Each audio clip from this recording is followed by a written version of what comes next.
여러분 안녕하세요. 저는 현재 충청도에서 행복하게 사는 40대 후반 여자입니다. 요즘 날씨가 매우 덥죠. 친정 부모님이 시골에서 과수원을 크게 하고 있는데 일을 도우러 가면 더워서 땀이 계속 나오더라고요. 그래도 맛있는 과일을 보면 그렇게 뿌듯할 수가 없답니다. 저는 한동안 서울에서 살다가 얼마 전에 시골로 내려왔어요. 풍경을 보기만 해도 자연 속에 있다는 그 느낌 자체가 얼마나 좋은지 몰라요. 어렸을 때 시골에서 자라서 저는 도시보다 시골이 훨씬 더 좋답니다. 사실 우리 가족이 시골에서 살게 된 계기는 다 저 때문이에요. 원래 아빠는 서울에서 일하던 회사원이었어요. 제 위로는 2살 차이 언니가 있고 제가 크게 아프기 전까지는 다 같이 서울에서 살았다고 하더라고요. 저는 너무 어릴 때가 잘 기억이 나지 않습니다. 제 인생의 오랜 기억은 거의 병원에서 있었던 기억들이에요. 엄마, 나 집에 가고 싶어. 병원 싫어. 아픈 것도 싫어. 나 집에 갈래. 언니랑 아빠도 보고 싶어. 응? 나 수술하는 것도 싫고 그냥 언니랑 피자 먹으러 가고 싶어. 나 집에 갈래. 보내줘. 수영아, 엄마도 우리 수영이 데리고 집으로 가고 싶어. 그런데 수영이 내일 수술하잖아. 그거 끝나고 회복하면 엄마랑 같이 집에 가서 언니랑 아빠 보는 거야? 알겠지? 어렸을 때 저는 심장 쪽에 질환이 크게 있었다고 합니다. 태어날 때는 멀쩡했는데 6살 때쯤 갑자기 크게 아프기 시작했대요. 아직 학교도 들어가기 전이었던 어린 시절인데 수술도 여러 번 했다고 하더라고요. 아주 다행히 수술은 성공적으로 마무리되었는데 그 뒤로도 저는 조금만 무리하면 쓰러지거나 몸이 아플 때가 많았어요. 그래서 부모님은 항상 제 걱정을 하셨습니다. 수영이 병원비 때문에 받은 대출이 너무 많아. 이걸 언제 다 갚지? 우리 지금 사는 이 집도 팔아야 할 것 같아. 당장 먹고 사는 게 문제야. 애들도 2명이라 들어가는 돈이 많잖아. 여보, 우리 그럼 시골로 내려가는 거 어때? 수영이 건강 문제만 봐도 도시보다 시골이 훨씬 좋잖아. 공기 좋은 곳에서 살면 수영이한테도 좋고 어머니 돌아가시면서 집이 비워져서 거기로 가도 되니까 돈도 아낄 수 있어. 무사히 수술이 끝난 것은 다행이었지만 제 병은 우리 집에 어마어마한 빚을 가져왔습니다. 워낙 큰 수술이라 수술비도 비쌌고 입원도 오래 했기 때문에 아빠가 혼자 벌어오는 돈으로는 서울에서 사는 것이 힘들었다고 해요. 마침 그때가 시골에 살던 할머니가 돌아가셔서 집이 비워진 상태였습니다. 제 건강을 위해서라도 그리고 현실적인 경제적 문제를 봐서라도 우리 가족은 시골로 가는 게 옳은 선택이었죠.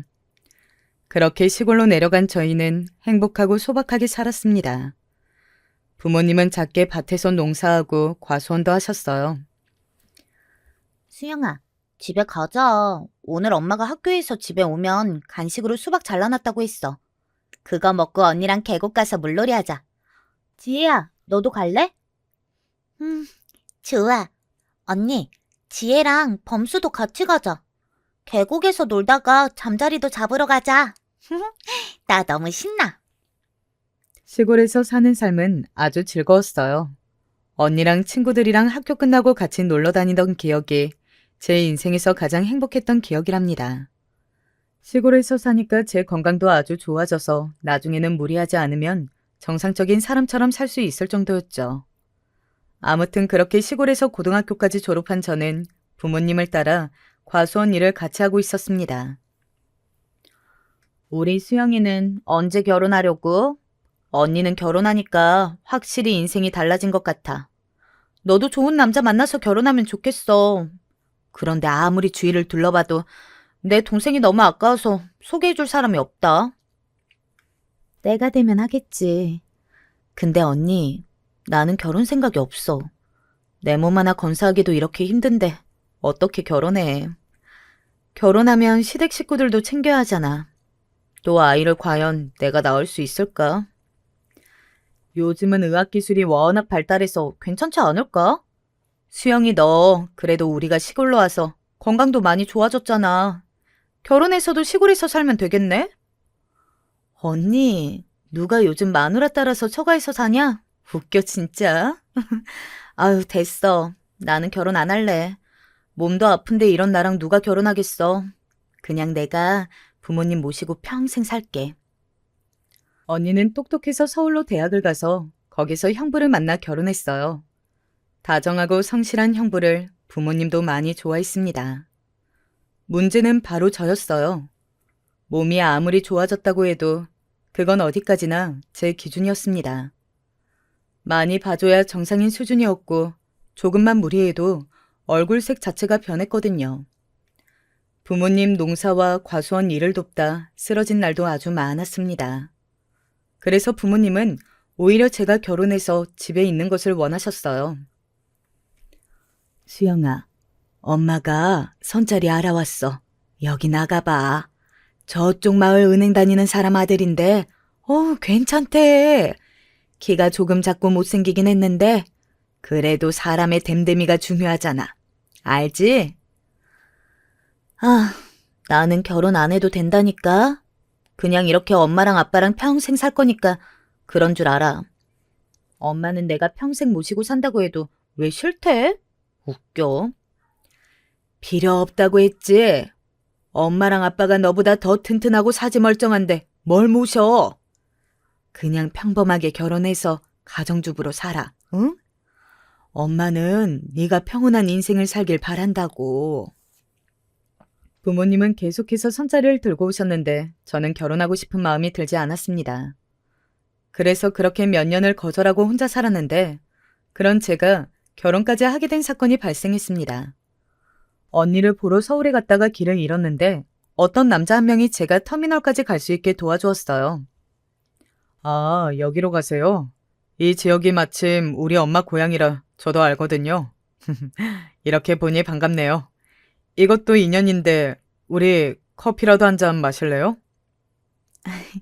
네, 좋아요. 이 지역이 작아서 아는 사람도 별로 없는데 진짜 신기하네요. 아, 제 이름은 박수영이에요. 성함이 어떻게 되세요? 저는 지금 부모님 일을 돕고 있어요. 저는 김민석입니다. 서울에 있는 회사에서 사무직으로 일하고 있어요. 만나서 반갑습니다. 알고 봤더니 그 남자의 어머니 고향이 제가 살던 동네였어요. 그렇게 마주 앉아 얘기하는데 시간 가는 줄 모르겠더라고요. 평생 결혼하지 않을 거라고 떠벌리고 다녔던 저는 결국 이 남자와 사랑에 빠져 결혼까지 단번에 하게 되었습니다. 엄마는 수영이 네가 결혼한다니까 너무 행복해. 원래 이렇게 결혼 안 한다고 하는 애들이 먼저 간다니까. 우리 두 딸이 드디어 다 결혼한다니 이제 죽어도 여한이 없어. 그리고 시골이 사는 분들은 아시겠지만 원래 시골은 동네가 좁아서 모두가 다 아는 사이잖아요. 시어머니와 우리 엄마도 건너 건너 아는 사이였어요. 그래서 결혼도 차근차근 양가 반대 없이 진행되었습니다. 그렇게 저는 제가 평생 행복하고 평화롭게 살 줄 알았어요. 그런데 막상 결혼하니 완전히 반대였습니다. 남편은 삼형제 중 장남이었고 두 명의 동생들은 이미 결혼한 상태였어요. 처음에는 남편이 겉모습도 멀쩡하고 직업도 사무직이라 안정적인데 왜 결혼하지 않았는지 의문이었습니다. 그런데 결혼하고 나니 그 이유를 알게 되었어요. 여보, 우리 부모님께 전화했어? 내가 안부 인사는 꼭 했으면 좋겠다고 했잖아. 결혼했으니까 사람의 도리는 해야지. 며느리가 먼저 전화하면 얼마나 시부모님이 좋아하시겠어? 안 그래? 그 이유는 바로 남편은 아주 지독한 효자였습니다. 결혼 전에도 부모님을 많이 챙기는 것은 알고 있었는데 이 정도일 줄은 몰랐어요. 남편은 안부 전화를 할 거면 본인이 하던가 꼭 저를 시키더라고요. 네, 어머님. 아, 그러셨구나. 네, 맞아요. 우리 친정 엄마도 그 소리 하더라고요. 어쩔 수 없는 현상 같아요. 네. 그럼 이번 주 주말에 남편하고 같이 찾아뵐게요. 네.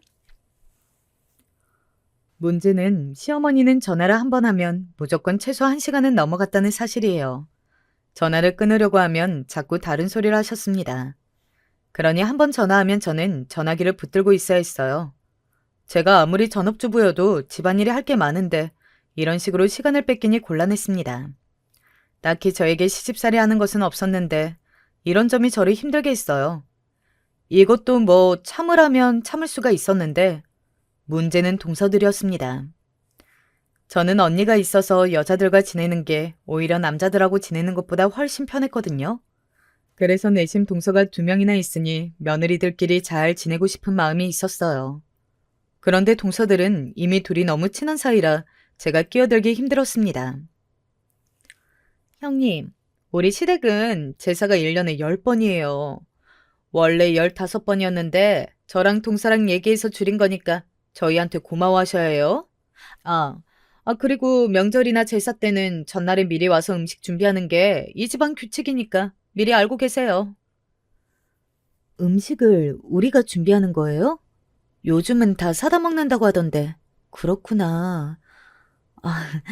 제가 시골에서 올라와서 잘 모르니까 많이 알려주세요. 서울은 아주 어릴 때만 살았거든요. 시골 출신이라는 말은 저희도 들었어요. 저랑 작은 형님은 서울 토박이라 큰 형님이 참 신기해요. 시골에도 햄버거랑 피자 팔아요? 저는 살면서 서울을 벗어난 적이 없거든요. 시골에서는 진짜 주식이 감자랑 고구마예요? 우리 나중에 아이들 데리고 형님네 집으로 가도 되는 거죠? 애들 농촌 체험학습 어디로 갈까 했는데 형님네 집으로 가면 딱 좋겠네요. 네, 오세요. 마침 우리 집이 농사도 짓고 과수원도 해서 아이들 오면 놀 거 많을 거예요. 언제든지 환영이에요. 동서들은 둘 다 서울 토박이었는데 은근히 저를 시골 출신이라고 무시하는 모습도 있었어요. 느낌상 우리 친정이 되게 가난하다고 생각하는 것 같더라고요. 그러는 본인들도 그렇게 여유롭게 사는 편은 아니었어요. 아무튼 결혼 생활이 제가 생각한 것과는 매우 달랐습니다. 그래도 친언니도 서울에 거주하니 그나마 다행이었어요. 문제는 여기서 또 발생했습니다. 당신 또 저 형 집에 갔다 왔어? 일주일에 도대체 몇 번을 가는 거야? 내가 그렇게 우리 집에 가자고 할 때는 피곤하다고 하더니 저 형 집은 왜 그렇게 자주 가? 언니가 나 기력 보충하라고 백숙 먹으러 오라고 해서 다녀왔어. 당신 것도 챙겨줘서 그거 들고 오느라 힘들었어.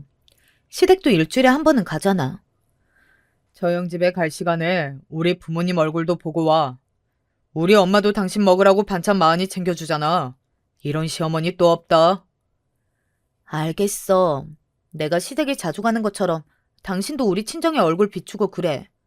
매번 나만 효도하는 것 같잖아. 우리 부모님도 당신 얼굴 보고 싶다고 하더라. 나는 일하느라 바쁘잖아. 그리고 나도 당연히 처가 가고 싶지. 그런데 현실적으로 거리도 멀고 가려면 시간을 내야 하니까 그런 거잖아. 당신은 왜 매번 내가 우리 집 얘기를 꺼내면 그렇게 친정 얘기를 해? 사람 답답하게? 답답한 게 아니라 됐다. 아니야. 내가 말을 잘못했네. 싸우지 말자. 다음에 내가 시댁에 가서 얼굴 비추고 올게. 연락도 서로 자주 하는 걸로 하자. 남편은 제가 언니네 집에 다녀오면 자꾸 시댁에도 방문하라고 했어요. 결혼한 며느리인 사연자분들은 제 마음을 이해하실 거예요. 제가 친언니 집에 가는 거랑 시댁에 혼자 가는 거랑 이게 어떻게 같을 수가 있나요? 그러나 남편과 시댁이나 친정 얘기를 시작하면 결론은 싸움으로 가는 대화가 아주 많았어요. 그러다 보니 자연스럽게 싸우기 싫어서 그냥 넘어가게 되더라고요.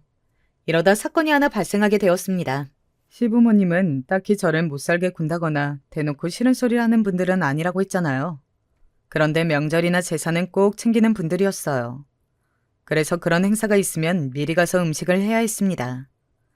문제는 제가 몸이 건강한 편이 아니라 종일 음식을 하면 너무 힘들었어요. 여보, 나 진통제를 먹어야 할 것 같아. 지금 머리가 핑핑 돈다. 내가 조금 무리하면 이러더라고. 아무래도 아까 부엌에서 환기가 잘 안 되는데 계속 요리하느라 신경 써서 그런가 봐. 그래? 알겠어. 자, 여기 우리 집이 명절이나 제사를 유독 중요하게 여겨서 그래. 당신이 이해해줘. 그래도 이렇게 끝나면 우리 먹을 음식도 챙기고 좋잖아. 그렇지? 워낙 준비해야 하는 음식의 종류가 많아서 나중에는 명절이나 제사가 다가오면 일주일 전부터 머리가 아프기 시작했어요. 한 달에 한 번은 꼭 모여야 해서 편두통을 달고 살았습니다. 그래도 저는 결혼했으니 며느리 도리로 군말 없이 참여했어요. 그런데 어느 날 부모님이 과수원 일이 갑자기 잘 되면서 일손이 부족하다고 연락이 왔습니다. 그래서 남편에게 같이 일을 도우러 가자고 했더니 뭐라고 했는지 아세요? 거기까지 언제 내려가? 내가 일이 바쁜 거 알잖아. 나도 당연히 돕고 싶어. 그런데 내가 내려가서 일 돕고 올라오면 나는 언제 쉬어? 뭐? 당신 말 진짜 섭섭하게 한다. 나는 힘들어도 당신네 집안 명절이나 제사 때 빠지지 않고 참여했는데 당신은 이렇게 단칼에 거절해? 우리 부모님이 언제 매달 내려오라고 했어? 이번만 부탁한 건데 왜 그렇게 말해? 나는 밖에서 일하느라 바쁘잖아. 내가 당신이랑 같아? 내가 가기 싫다고 한 거 아니잖아. 당연히 나도 가고는 싶어. 그런데 지금 겨우 주말에만 쉬는데 그 주말을 이용해서 다녀오자고 하니까 현실적으로 힘들다는 거지. 그럼 나 데려다주고 당신은 올라가. 그러면 되겠네. 우리 부모님한테는 급한 일 있다고 내가 말할게. 그럼 됐지? 제가 시댁에 하는 것처럼 남편도 친정에 도리를 다하길 바랐어요. 그런데 남편은 일이 바쁘다며 우리 친정 일에는 진심으로 돕지 않았습니다. 너무 속상했지만 언니에게 말했더니 남자들은 원래 그렇다고 저보고 참으라고 하더라고요.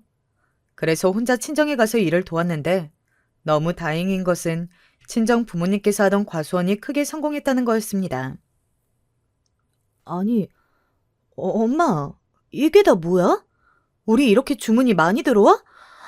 세상에, 나 살면서 우리 과수원이 이렇게 장사 잘 되는 거 이번이 처음인 것 같은데? 맞지? 맞아. 우리가 이번에 복숭아가 대박인 거 있지? 너희 아빠랑 나랑 고심해서 복숭아를 키웠더니 이게 그렇게 맛있어. 너도 올라갈 때 몇 바스 가져가. 가서 시댁이랑 주변에 드려. 실제로 과수원이 장사가 잘 되기 시작하면서 일하는 사람도 많이 늘어났어요. 얼마나 다행인지 몰랐습니다. 이 얘기를 시부모님 앞에서 했더니 시어머니가 크게 관심을 보이더라고요. 그래? 과수원이 잘 되면 진짜 돈을 많이 번다고 하던데 다행이구나. 사돈께서 열심히 일하시더니 이렇게 성공하셨네. 이제 우리 새아가가 임신만 하면 얼마나 좋으실까? 그러니까요. 안 그래도 남편하고 같이 노력 중인데 도저히 우리 부부에게 아기가 찾아오질 않아요. 병원에서도 제가 몸이 약해서 그런 거라고 하던데 남편하고 요즘 시험관을 통해 가질까 생각하고 있어요. 시험관으로 가지면 몸이 더 약해지지 않을까? 몸에 무리가 가지 않도록 조심해라. 그나저나 새아가 이건 아들한테 비밀로 하고 들어주렴. 조심스러운데 돈을 좀 빌려줄 수 있겠니? 둘째내가 이사 간다고 하던데 조금 보태준다고 말했거든. 그런데 지금 당장 돈이 없어. 어느 정도가 필요하세요? 저도 제가 일하는 건 아니라 친정 부모님께 따로 말씀을 드려야 해서요.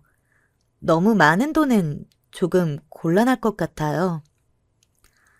많이는 아니고 딱 이사에 필요할 만큼이면 되는데 어떻게 안 되겠니? 일단 아들한텐 비밀로 해다오. 부모가 돈이 없어서 며느리한테 빌린다는 것을 알면 속이 어떻겠니? 시부모님은 우리 친정 부모님의 과수원이 잘 된다는 소식을 듣자 돈을 조금씩 빌려가기 시작했습니다. 처음에는 그렇게 크지 않은 돈이었어요. 그런데 점점 날이 갈수록 빌리는 돈이 많아졌고 심지어 갚는 기한도 늘어나게 되었습니다.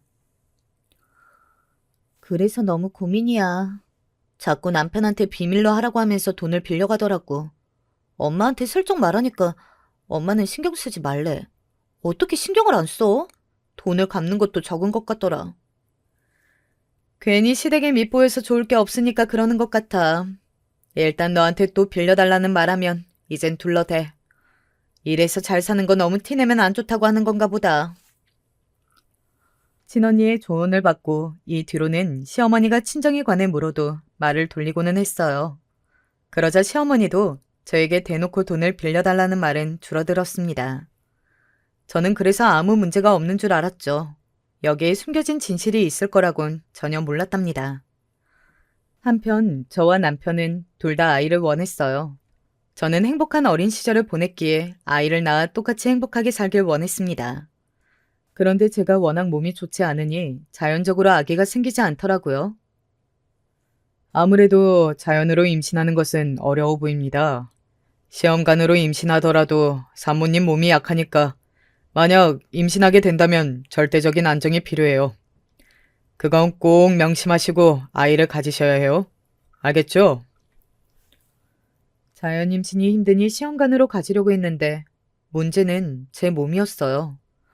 워낙 몸 상태가 좋은 편이 아니라 임신하게 되면 그것도 문제였습니다. 하지만 그만큼 아이에 대한 갈망이 매우 컸기 때문에 우리 부부는 시험관 시술을 결정했어요. 엄마, 아이가 왜 안 생기는 걸까? 나는 시험관도 한 번에 될 줄 알았어. 도대체 이게 몇 번째야? 나 너무 속상해. 남들은 원하지 않아도 생기는 게 아이라고 하던데. 나는 왜 이러는 거야? 수영아, 너무 속상하게 생각하지 마. 다 사람은 자기의 때가 있는 거야. 너무 아기에 대해 생각하면 오히려 안 생겨. 마음을 편하게 먹어야 아기도 찾아오는 거야.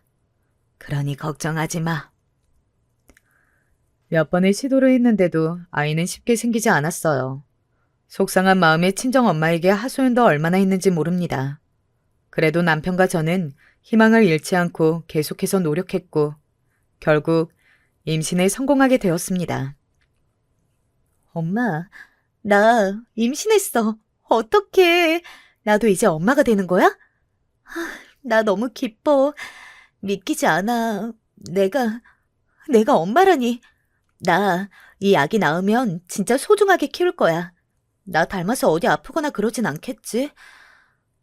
그럼 나 너무 속상할 것 같아. 얘는 아직 나오지도 않은 아기 건강 걱정이 웬 말이니? 네 몸이나 걱정해라.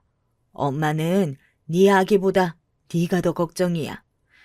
내 새끼 안 그래도 건강이 안 좋은데 괜히 시험관으로 임신해서 더 안 좋아지면 어떡해? 엄마가 보약 보냈으니까 꼭 먹어. 알겠어? 보약을 또 보냈어? 이러다 나 보약을 무슨 물처럼 마시겠어.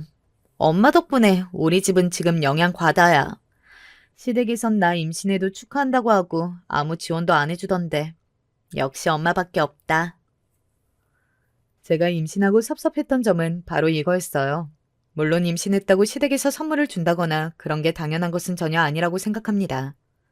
그런데 진짜 아무것도 해주질 않으니 섭섭하더라고요. 이런 와중에 동서들과의 갈등이 본격적으로 시작되었습니다. 그날도 제사 전날이라 며느리들끼리 모여서 음식을 하고 있었어요.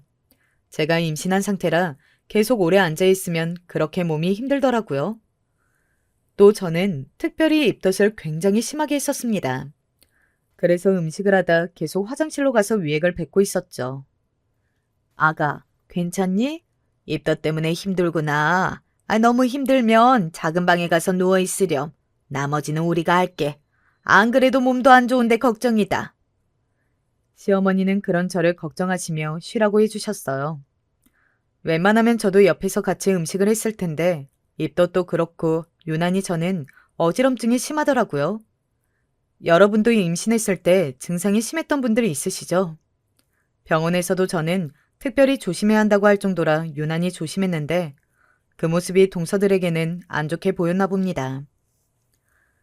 형님, 나오셔서 식사라도 하세요. 그렇게 누워만 있으면 오히려 더 어지럽지 않나요? 적당히 몸을 움직여야 아이도 더 좋아해요. 엄마가 너무 가만히 있으면 아이가 답답해하니까 나오세요. 맞아요. 저도 임신했을 때 누워 있었더니 병원에서 몸을 조금 움직여야 아이가 좋아한다고 하더라고요. 일단 나오셔서 뭐라도 드세요. 또 입덧이라고 못 먹으려나? 지금 나갈게. 이걸 다 만든 거야? 고생했네. 어머님, 죄송해요. 다음 제사 때는 그래도 조금 나아진 상태로 올게요. 아니다. 네 몸이 우선이지. 힘들면 언제든지 말하렴. 자, 일단 우리 뭐라도 먹자. 입도 실어 먹을 수 있겠니? 못 먹겠으면 그냥 들어가서 있어. 동서들의 표정도 좋지 않아서 제가 눈치가 많이 보였어요. 하지만 저한테는 아이의 존재가 더 중요했기 때문에 끝까지 모른 척 했습니다. 그러다 동서들과 사이가 더 나빠진 계기가 발생했어요. 바로 가족 여행이었습니다. 시댁에서 여름 휴가로 같이 강원도 강릉으로 가족 여행을 계획했더라고요. 그런데 저는 몸 상태가 좋지 않았고 또 절대 안정이 필요한 시기였습니다. 그래서 시부모님께 양해를 구하고 우리 부부는 여행에서 빠지기로 했죠. 이게 화근이 되어 동서들과 아예 틀어지게 되었습니다. 형님, 저도 그렇고 동서도 그렇고 우리 다 임신 경험이 있는데요. 우리가 강릉까지 걸어서 가자고 하는 것도 아니고 어차피 차 타고 갈 건데 뭐가 그렇게 힘드세요? 그래도 장남 부부잖아요. 지금 시부모님을 둘째랑 셋째 아들 부부가 모시라는 거예요? 동서, 내가 건강한 몸이면 모르겠는데 내가 전에 말했잖아. 나는 원래 어릴 때 크게 아파서 무리하면 안 돼. 이번에도 병원에 말했더니 나한테 무리하면 안 된다고 여행은 무리라더라. 괜히 갔다가 잘못되면 안 되잖아. 아무리 몸이 안 좋아도 다들 여행은 잘 다녀요. 형님 가족 여행은 쏙 빠지고 나중에 따로 태교 여행 가는 것은 아니죠? 이번에 안 가실 거면 비용은 내주셨으면 좋겠어요. 시부모님 비용을 형제들이 나눠내기로 했는데 형님 내가 빠지면서 부담하는 비용이 늘었거든요. 우리 부부는 안 가는데 왜 돈을 내야 하는 거야? 돈이 없어서가 아니고 이해가 안 가서 그래. 게다가 내가 몸 상태가 임신한 상태잖아. 시부모님도 이해하시는 걸. 아, 왜 동서가 나한테 이러는지 나는 이해가 가질 않아. 어쨌든 가족들이 같이 가는 여행에 형님네가 빠지는 건 맞잖아요? 그러면서 원래 쓰려고 했던 비용보다 많은 돈이 들어가니까 그게 우리 입장에선 부담이고요. 형님은 돈 내고 안 가면 오히려 이득 아닌가요? 몸 상태가 좋지 않아 여행에서 빠지겠다고 하니 둘째 동생에게 전화가 왔어요. 안 가는 대신 돈을 내라는 말에 너무 황당했습니다. 일단 알겠다고 대답하고 끊고 퇴근한 남편에게 말했죠. 그게 무슨 말이야? 돈을 내라고? 아, 그럴 거면 그냥 우리도 가자. 여보, 많이 무리야? 내가 휴게소마다 서서 당신 상태 살필게. 아, 그리고 강릉 가서 바다를 보면 기분 전환도 되고 오히려 좋지 않을까? 어차피 해외로 가는 것도 아니고 거기에도 병원이 있을 거야. 뭐? 당신은 돈을 안 낼 생각을 해야지. 거기서 가겠다고 생각을 하면 어떡해. 너무 당황스럽다. 병원에서도 가지 말라고 하던데 당신은 오히려 가자고? 어떻게 그럴 수가 있어? 당신은 내 걱정은 안 해? 에이, 여보. 당신 걱정을 안 하는 게 아니고 내 말은 우리가 어디 미국이나 호주를 가자고 하는 게 아니잖아. 강릉에도 산부인과가 있으니까 만약에 힘들면 병원 가면 되는 거지. 나는 당신이 바다를 보면 기분이 좋아질까봐 그런 거야. 에휴, 화났으면 미안해. 남편은 그 뒤로도 저를 설득했어요. 그래서 저는 남편의 말에 넘어가서 같이 여행을 가게 되었습니다. 갈 때는 남편의 차를 타고 편하게 이동했는데 확실히 휴게소마다 정차하니 편하게 갈 수 있었어요. 그리고 도착해서도 남편 말대로 바다를 보니 확실히 기분이 좋더라고요. 그런데 그 기분은 오래가지 못했습니다. 사건은 그날 밤에 일어났어요. 세아가 몸이 안 좋아도 옆에 앉아있기라도 해라. 그래도 모처럼 이렇게 가족끼리 여행 왔는데 분위기는 망치지 말자, 응? 너무 힘들면 들어가도 좋아. 숙소에서 술과 음식을 마구 사서 시댁 식구들은 같이 밥을 먹기 시작했습니다. 저는 그때도 입덧이 계속해서 진행 중이었어요. 음식 냄새를 맡으니 자꾸 속에서 뭐가 올라오는 느낌이 들더라고요. 그러면서 두통도 같이 오기 시작했습니다. 도저히 못 버틸 것 같아 일어났더니 셋째 동서가 저에게 말을 걸었어요. 형님, 일어나신 김에 저쪽에서 저희 술 좀 가져다 주세요. 맥주 3병 부탁드려요. 감사합니다. 동서는 그렇게 말하고 몸을 돌려 재밌게 얘기하기 시작했습니다. 당황했지만 맥주만 가져다 주고 방에서 쉬려고 했어요. 그렇게 술이 있는 베란다로 나가서 술을 가져오려고 했는데 순간적으로 머리가 핑 도는 느낌이 들었어요. 어떡하지? 여보. 저는 순간 몸이 너무 무겁게 느껴졌습니다. 그러면서 중심을 잃고 그대로 바닥에 넘어지고 말았어요. 넘어지면서 발목도 헛디뎠고 손으로 술들을 잡아 큰 소리가 나기 시작했죠. 여보, 이게 무슨 일이야? 여보, 괜찮아? 여보! 엄마, 아버지! 119 불러주세요! 수영아, 정신 차려! 수영아! 의식을 완전히 잃은 것은 아니었는데 정신을 제대로 차릴 수가 없었습니다. 그렇게 119가 와서 병원에 실려가게 되었죠. 정말 다행히도 저도 아이도 크게 다치지 않았어요. 하지만 아기가 놀랐는지 배가 무척 뭉쳤고 저도 정신적인 고통이 매우 컸습니다. 발목도 분질러지고 넘어지면서 허리와 골반이 삐어서 움직이기 힘들더라고요. 수술하거나 그럴 정도는 아니었는데 확실히 몸에 무리가 가긴 했습니다. 아니, 당신은 왜 형수님한테 술을 가져오라고 시켜서 이 사단을 만들어? 그냥 당신이 가져왔으면 됐잖아. 아휴, 형수님, 괜찮으세요? 임신한 몸인데. 괜찮아요. 서방님, 걱정해 주셔서 감사해요. 아기가 놀랐는지 태동이 조금 있지만 그래도 무리가 갈 정도는 아니에요. 동서, 나는 괜찮아. 미안해하지 않아도 돼.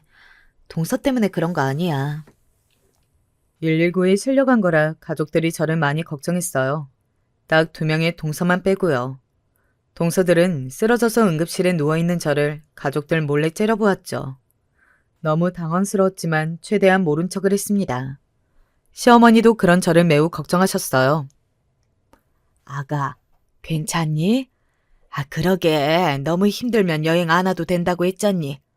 아니, 그렇다고 네 탓을 하는 건 전혀 아니란다. 앞으로 혹시 조금이라도 힘들면 제사랑 명절 때 오지 마, 응? 아기 낳고 네 몸이 우선이지.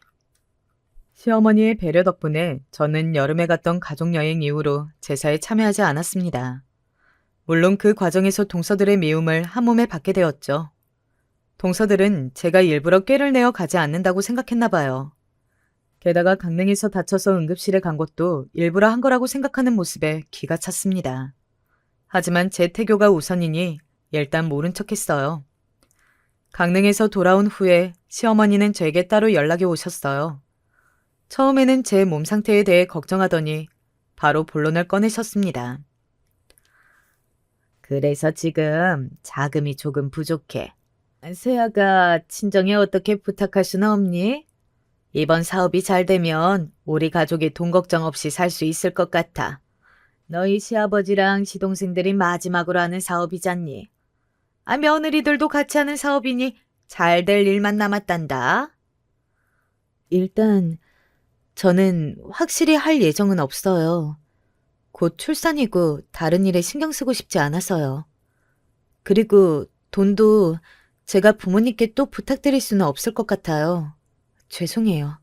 저도 도와드리고 싶은데 함부로 그럴 수가 없는 상황이잖아요. 그래? 알겠다. 아쉽긴 하네. 이건 분명 되는 사업이고 우리는 가족이잖니. 가족이라는 건 이렇게 힘을 합쳐야 할 때 서로 돕는 게 가족이거든.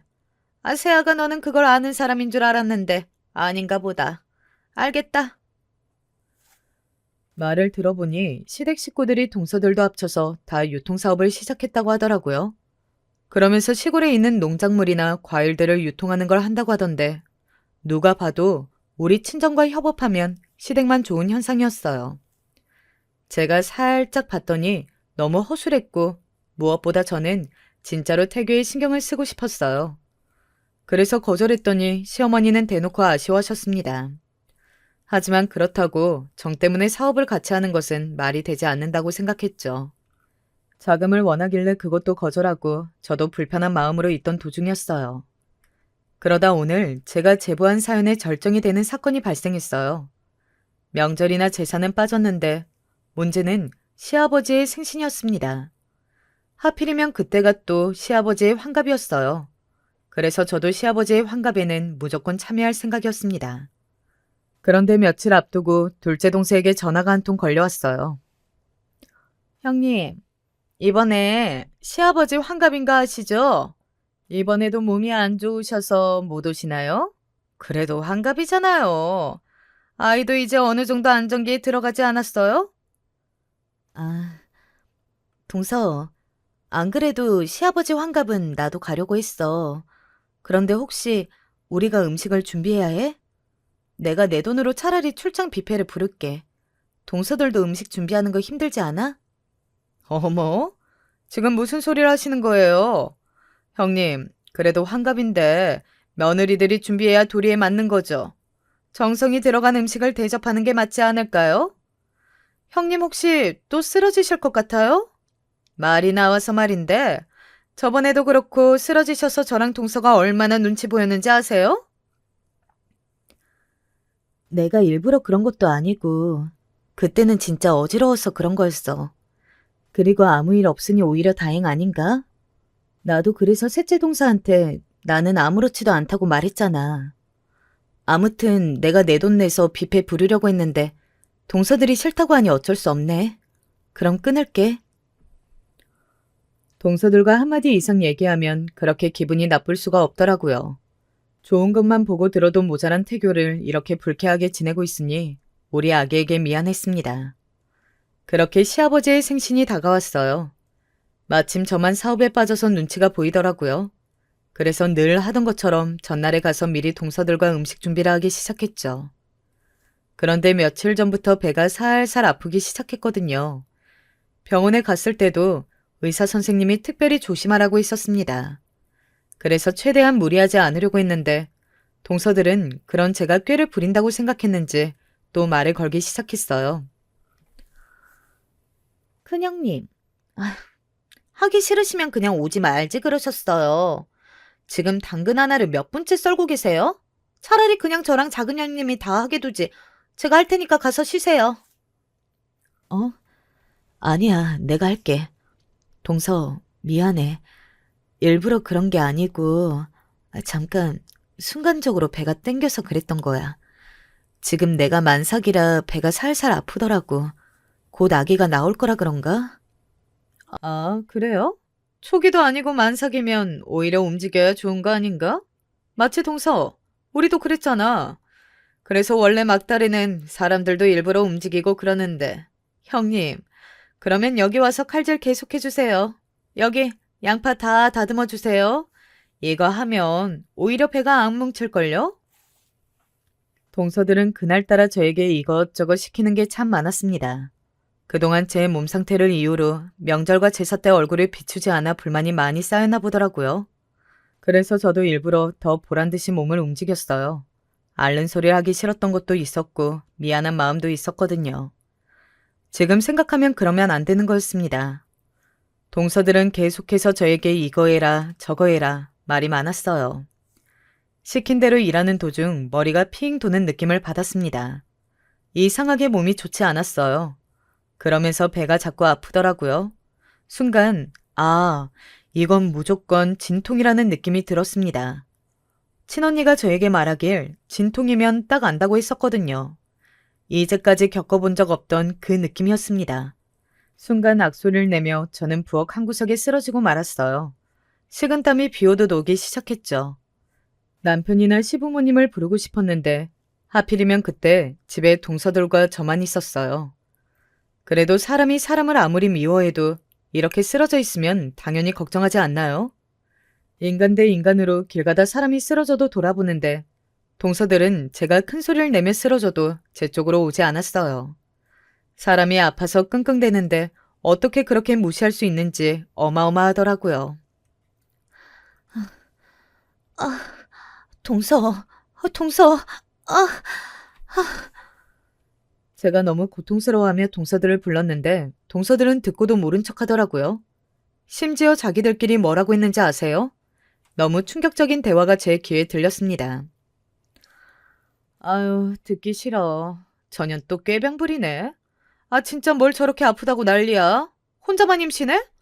동서도 나도 출산 경험이 있는데 저러는 거 너무 꼴 보기 싫어. 아, 왜 저러는 거야? 누가 보면 혼자만 임신했어. 저 정도는 아니지 않아? 그러니까요. 아니, 적당히 해야지. 저번에도 저래놓고 온 가족이 응급실로 데려갔더니 아무 문제도 없었잖아요. 제가 그때 얼마나 눈치가 보였는지 몰라요. 맥주 하나 가져다 달라고 했다가 아유, 이번에도 그럴걸요? 우리가 한 번 속지 두 번 속아요.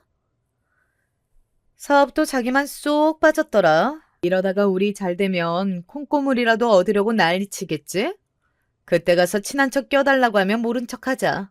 진짜 어쩜 저렇게 얄미운지 몰라. 시골 출신 주제에 뭐가 그리 잘났다고 저러는지 이해가 안 간다니까요. 저렇게 쓰러져 놓고 또 응급실 데리고 가면 아무 이상 없다고 할 게 뻔해요. 그냥 무시하고 우리 계속 텔레비전이나 봐요. 저 대화를 듣는데 너무 속상하고 서러워서 눈물이 나왔어요. 그런데 진짜 이건 아무리 봐도 진통이 맞았습니다. 뼈가 으스러지는 기분이 들었거든요. 당장 병원에 가야 할 것 같았는데 동서들은 끝까지 저를 모른 척했어요. 부엌의 차가운 바닥에서 저는 그렇게 고통을 이기지 못하고 그대로 기절하게 되었습니다.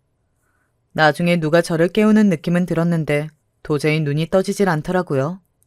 눈을 떠보니 저는 병원에 누워 있었어요. 며칠이 지났는지도 모르겠더라고요. 제 손을 잡고 있던 엄마는 제가 눈을 뜨자 오열하기 시작하셨습니다. 믿기지 않는 표정이었어요. 수영아, 수영아, 아이고 내 새끼, 아휴, 우리 딸, 괜찮아? 엄마는 네가 죽는 줄 알았어. 내 새끼 살아줘서 고마워. 아휴, 우리 수영이. 수영아, 엄마가 얼마나 걱정했는지 알아? 네 아버지는 밥도 못 먹고 잠도 못 자고 네 얼굴만 쓰다듬고 있었어. 우는 엄마 옆에는 아빠도 눈에 눈물을 맺힌 채로 저를 바라보고 있었습니다.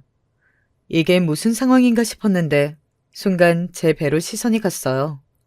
그런데 배가 심하게 홀쭉했습니다. 만삭이라 누워도 배가 볼록했었는데 누가 봐도 제 배는 평평했어요.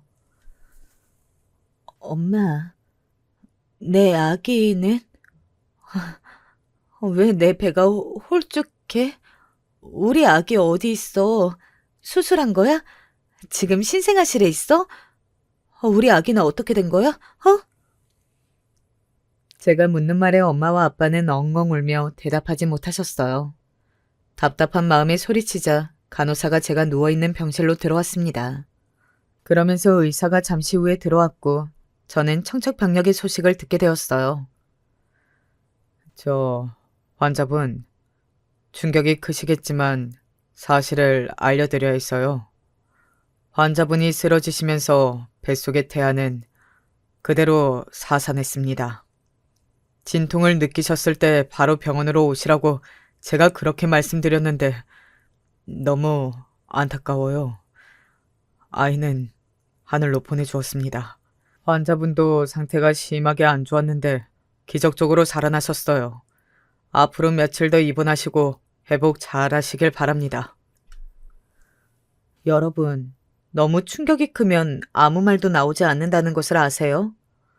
저는 의사의 말에 머리가 울리며 눈물도 나오지 않았습니다.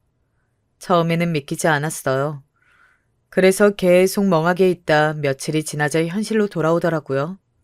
그 뒤로는 마치 제 눈이 수도꼭지가 된 것처럼 눈물이 나왔습니다.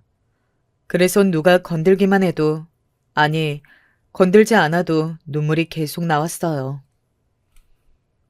여보, 나도 충격이 크다. 우리한테 이런 일이 일어나다니 어떻게 이럴 수가 있지? 당신을 발견한 게 우리 엄마야. 엄마도 너무 충격이 크셔. 마음 잘 추스리고 다음 기회를 노리던지 하자. 뭐? 기회? 나는 지금 우리 아기를 잃고 제정신이 아니야. 무슨 기회? 이렇게 다시 기회를 가져도 또라이 같은 너희 집안에서 내가 정상적으로 출산할 수 있을까? 내가 어쩌다 그렇게 정신을 잃었는지 알아? 뭐? 또라이? 지금 당신 너무 말이 심한 거 아니야? 그래도 어떻게 시댁을 그렇게 말해? 우리 엄마 아니었으면 당신도 지금 하늘로 가 있었을 수도 있다고. 지금 힘든 거 충분히 이해해. 하지만 이건 심하잖아. 차라리 하늘로 보내지 그랬어. 죽게 냅두지 왜 살려? 우리 아이가 없으면 나는 죽은 거나 다름없다고. 그리고 진통으로 쓰러진 사람을 방치하는 게 또라이가 아니면 뭔데? 뭐냐고.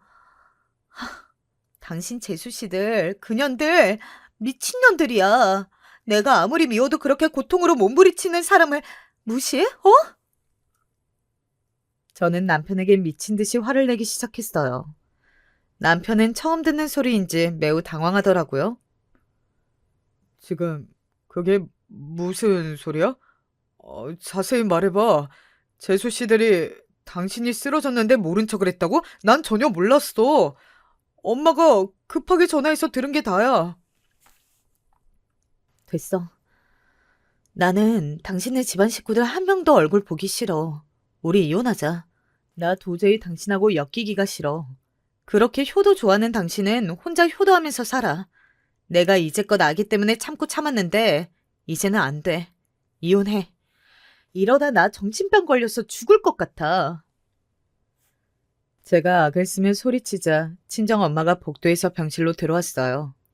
저는 엄마에게 그동안 있었던 모든 일을 내뱉기 시작했습니다.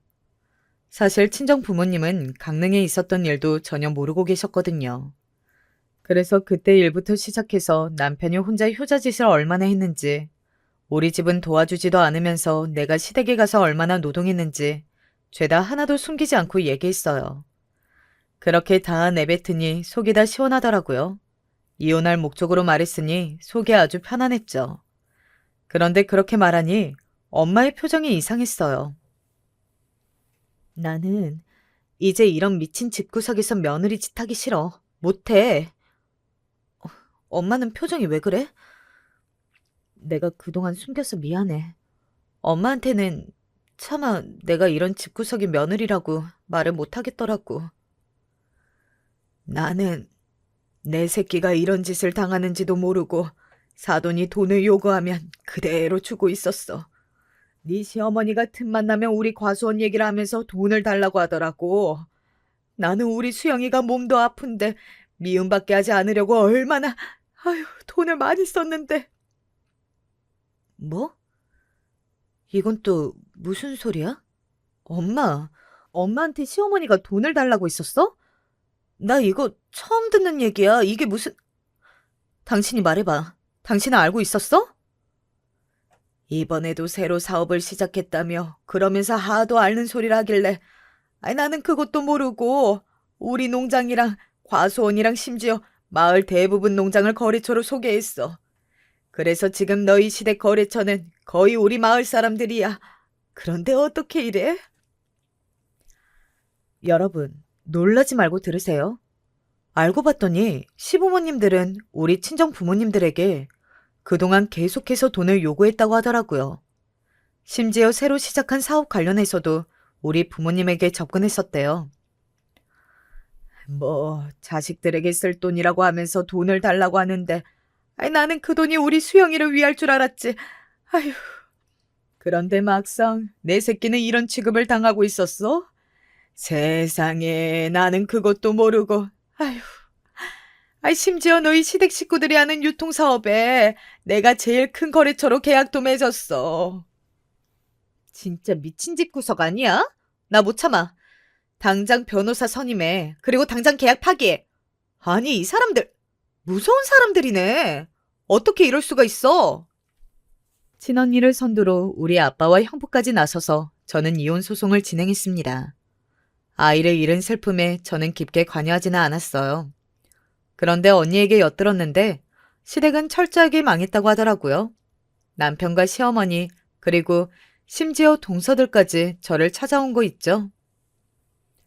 세아가 내 얼굴을 봐서라도 한 번만 용서해 주겠니? 우리 지금 거래처가 다 끊기면 여기에 들어간 돈이 워낙 많아서 온 가족이 망하게 생겼어. 그러니 한 번만 도와주렴, 응? 형님, 제가 너무 잘못했어요. 저 지금 사업에 들어간 돈을 포함해서 이혼까지 당하게 생겼어요. 한 번만 봐주시면 저 이제 조용히 눈에 띄지 않게 살게요. 제발요. 저 대출 받아서 투자한 사업이에요. 저 이혼 당하면 갈 곳이 없어요. 형님, 제가 그때 미쳤었나 봐요. 그렇게 형님이 쓰러졌는데 모른 척한 거 평생 뉘우치면서 살게요. 제발요. 수영아, 다시 생각해봐. 우리 다시 처음부터 시작하자. 아직 나는 너를 사랑해, 어? 이렇게 헤어지기엔 너무 아쉬워. 내가 사업하고 돈 때문에 너한테 이러는 건 아니야? 물론 저는 저렇게 찾아와서 말해도 눈 하나 깜빡하지 않았습니다. 내가 며느리로 있을 때 잘하지 라는 생각만 머릿속을 지배했어요. 특히 동서들한테는 너무 괘씸한 마음이 들었습니다. 그래서 부모님께 말해서 마을 사람들의 거래도 모조리 끊게 했어요. 동서들이 돈이 얼마나 들어갔는지는 제 알 바가 아니었습니다. 그래, 잘 됐어. 이제 그냥 혼자 부모님하고 이렇게 시골에서 살아. 너 몸도 안 좋아서 괜히 임신했다가 아기 낳았으면 평생 힘들었을 거야. 그렇게 아기가 좋으면 언니 아기도 있잖아. 조카들 보면서 위안 삼아. 알겠지? 맞아. 육아가 애들 장난도 아니고 나는 그냥 조카들 보면서 만족하려고. 나도 이렇게 시골에서 마음 편하게 사는 게 최고라고 느껴져. 엄마랑 아빠 모시면서 살아야지. 그 미친 집에서 며느리로 계속 살았으면 나는 도저히 못 버텼을 것 같아. 이렇게 저는 저 미친 집안과 연을 끊게 되었습니다. 알터니가 빠진 것처럼 통쾌했어요. 여기까지가 제가 준비한 사연입니다. 재밌게 들으셨나요?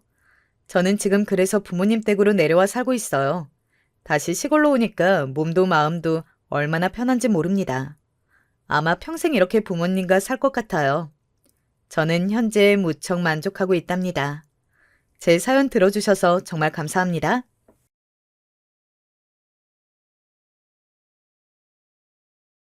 저는 예전부터 연료문이라는 제도에 대한 얘기만 들으면 치를 떨 정도로 분노했어요.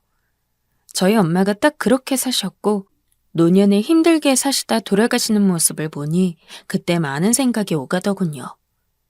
물론 얼마 안 있으면 일흔이 되어가는 저희 엄마 때는 그게 당연한 게 아니었을까요? 노년에 홀로 남아 재혼하게 되는 사례는 듣도 보도 없었을 테니 그게 맞는 줄 알고 사셨을 거예요. 하지만 그렇게 홀로 남아서 고모들에게 핍박을 받으셨고 남편 없이 혼자 자식을 키우고 평생 한 사람의 아내로만 살다 돌아가셨거든요. 게다가 남편 잡아먹었다는 소리까지 들으면서도 그 수모를 참고 사셨던 모습을 생각하면 또 눈물이 날 것 같아요. 단연코 저는 그렇게 살지 않겠다고 다짐하게 되더군요.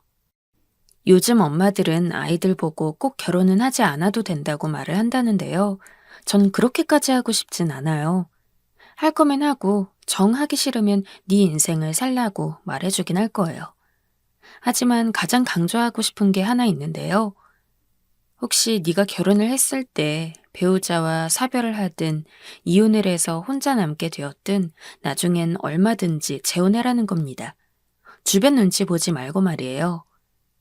요즘에야 워낙 그런 거 신경 안 쓰고 잘들 사니 딱히 제가 걱정할 건 없겠지만요. 일단 제가 이런 것에 한이 맺혀 사연을 보내게 된 이유는 제 남편 역시 저와 일찍 사별했기 때문이에요. 30대 후반일 무렵 남편은 젊은 나이에 간암에 걸려 세상을 떠나게 되었어요. 그때 저희 엄마는 어쩜 그런 팔자까지 제 엄마를 닮는 거냐며 본인 사위의 장례를 치르며 얼마나 우셨는지 몰라요. 저희 아버지 역시 40대에 돌아가셨고 엄마는 90세가 되도록 홀로 늙으셨거든요. 그렇게 5남매를 키워내면서 저희한텐 괜찮다 하셨지만 속으론 많은 피눈물을 흘리셨던 것 같아요. 그런데 큰딸인 저마저 일찍 남편을 보내는 걸 보니 더 못 견디게 가슴 아팠던 것 같습니다. 저도 당시에 너무 얼떨떨했고 애들 셋을 낳아서 아직 손길이 많이 필요하다 보니 여러모로 정신이 없었어요. 남편이 그다지 길게 투병하지도 않은 상태에서 일찍 세상을 떴기 때문에 저는 전혀 마음의 준비가 되어 있지 않았고요. 하지만 세상엔 정말 나 혼자라는 말이 딱 맞는 건지 제가 애 셋 키우느라 너무 힘들 때도 아무도 주변에서 도와주지 않았어요. 저희 엄마가 가끔 다녀가시긴 했지만 워낙 연세도 많고 안 좋으셔서 차마 절 도와줄 수 없는 상황이었죠. 여동생들, 남동생들도 다들 안 좋은 형편에 있었기에 제 입에 풀칠하기 바빴답니다. 그리고 저희 시댁도 어찌나 절 못살게 굴던지 왜 시자만 붙으면 다들 똑같아지는 걸까요? 제가 어릴 때 저희 할머니와 고모들이 우리 엄마한테 하고 있는 소리들을 저 역시 우리 시어머니와 시누이들로부터 듣게 되는 겁니다. 애 새 키우는 것만도 바빠 죽겠는데 도와주지도 못할 망정 말이에요. 시어머니 입장에선 사랑하는 아들을 먼저 보냈으니 가슴 아픈 건 알겠지만 저한테 그렇게 화풀이를 하시더라고요. 이래서 여자가 집에 잘 들어와야 하는 거야. 우리 영환이가 이렇게 빨리 가버릴 줄 누가 알았겠어. 다 여자 잘못 만난 탓이야. 하여간 너 때문에 우리 집이 되는 일이 없다. 정말 이 시기에 얼마나 힘들었는지 몰라요. 시어머니는 김치를 갖다 주러 왔다면서 우리 집에 들러 며칠씩 묵고 가시고 그렇게 도움도 안 되면서 매번 감시만 하는 것 같더라고요. 게다가 작은 방에서 어찌나 그렇게 담배를 피워대시던지. 원래 저희 남편은 그다지 어머니랑 사이가 좋지도 않았거든요. 웬만하면 제가 자기 엄마랑 부딪히지 않도록 막아주는 역할도 했었지만 먼저 세상을 떴으니 그것도 의미 없게 된 것이고요. 이런 상황이 길어지고 1년이 넘어가고 애들은 할머니가 있으니 더 천방지축으로 말을 안 듣고 버릇이 나빠지게 되었어요. 제가 어떻게든 애비 없는 애들이란 소리 안 듣게 하려고 눈물 쏙 빼매 야단을 쳐도 작은 방에 있는 할머니한테 가서 징징거리면 금세 판도가 바뀌는 겁니다.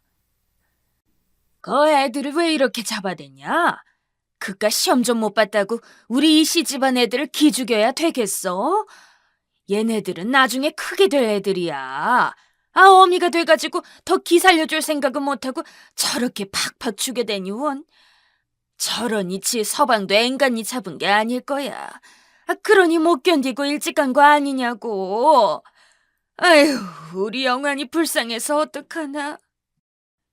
이렇게 되니 저도 우울증에 화병이 밀려오기 시작했고 가뜩이나 남편 먼저 보내고 정신없는 삶을 살고 있느라 힘들어 죽겠는데 정말 돌겠더라고요. 어머니와 살고 있는 그 1년 사이 저는 살이 너무 빠져서 기존에 입던 옷들이 다 훌훌 내려갈 정도였어요. 어딜 가도 사람들이 얼굴빛이 좋지 않단 말들만 반복할 뿐이었고요. 결국 저는 도저히 안 되겠어서 애들을 데리고 어머니에게서 떨어지기로 마음먹었어요. 바로 저희 엄마가 계신 근처로 이사가기로 말이에요.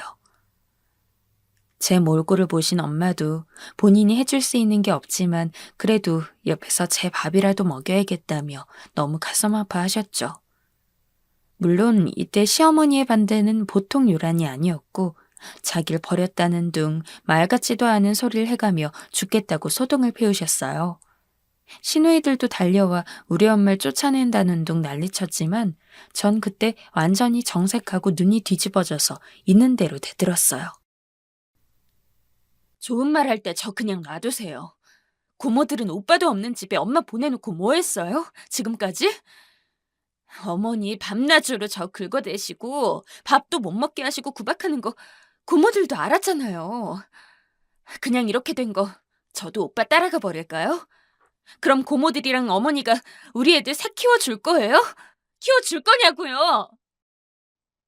신우들도 이쯤 되니 할 말이 없던지 기막히다면서 연신 중얼거리긴 했지만 이 이상 말을 못하더라고요.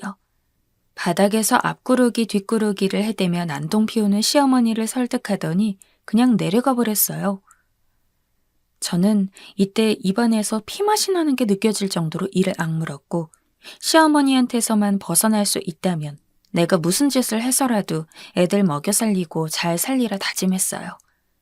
그렇게 친정 근처로 이사 왔고 애들이 중학생이 될 무렵 때까진 있는 살림 없는 살림 아껴가며 집에서 키웠죠. 그리고 어느 정도 아이들이 크니 그때부터 밖에 나가 시장에서도 일하고 여기저기 다니면서 열심히 일했어요. 남편이 간암에 걸렸을 때부터 자신의 상태를 직감했는지 제 앞으로 남겨둔 재산이 좀 있었기 때문에 그걸로 버틸 순 있었죠. 하지만 무려 애 셋이었어요. 얘네들 나중에 결혼한다고 하면 얼마라도 해줘야 하고 나이 텀도 별로 안 나는 애들끼리 연달아 대학을 가게 된다면 그땐 정말 답이 없었거든요. 그래서 전 될 수 있는 한 열심히 일했고 어떻게든 살림에 보태보려 허리를 졸라매며 살았어요. 그렇게 해서 애들이 저의 이런 마음을 좀 알아주고 열심히 살았으면 참 좋았을 텐데 자식은 진짜 제 맘대로 도통 움직여주질 않은 것 같아요. 아들은 아들대로, 딸은 딸대로 얼마나 사고치던지. 툭 하면 누구랑 싸움이 붙어서 이가 다 부스러지기도 하고 어디서 놀다가 떨어져 얼굴 반을 뒤덮는 상처를 안고 울면서 들어오기도 하고요. 솔직히 전 아빠 없이 자란 아이들이 너무 안 돼서 제 딴엔 응석을 좀 받아주기도 하고 늘 미안한 마음을 갖고 있었는데요. 애들도 그걸 알고 있어 그런지 툭 하면 저에게 기대려고만 하더라고요. 제가 너무 모든 걸 다 해결해 주려 하고 뭐 하나만 빠뜨리고 가도 쫓아가서 챙겨줘서 그런 걸까요? 나중에 성인이 되어 군대를 다녀오고 대학을 갔다 각각 졸업하는 와중에도 지들 힘으로 알바도 잘 안 하려고 하더라고요. 저한테 여유 재산이 별로 없다고 오픈했음에도 불구하고 한 놈씩 한 놈씩 그렇게 따로 몰래들 와서는 자꾸 돈을 요구하는 거예요. 그 시작은 큰아들이었고요. 엄마, 나 이번에 친구들이랑 생각해둔 게 있는데 이게 진짜 대박이야. 나도 모아놓은 돈 있는데 거기에 엄마 돈 딱 얼마만 같이 보태면 안 될까? 엄만 이제 고생 끝이고 돈만 지고 놀 일만 남았어. 이런 말만 들으면 솔직히 이런 얘기에 넘어가는 제가 바보라고 다들 그럴 거예요. 저도 이상하고 사기 같은 낌새가 느껴지긴 했지만 아들이 요구하는 돈이 그렇게 엄청 부담되는 금액은 아니었거든요. 게다가 아들이 그렇게 가고 싶어 했던 유학 같은 것도 보내주지 못한 게 좀 마음 아프기도 했고요.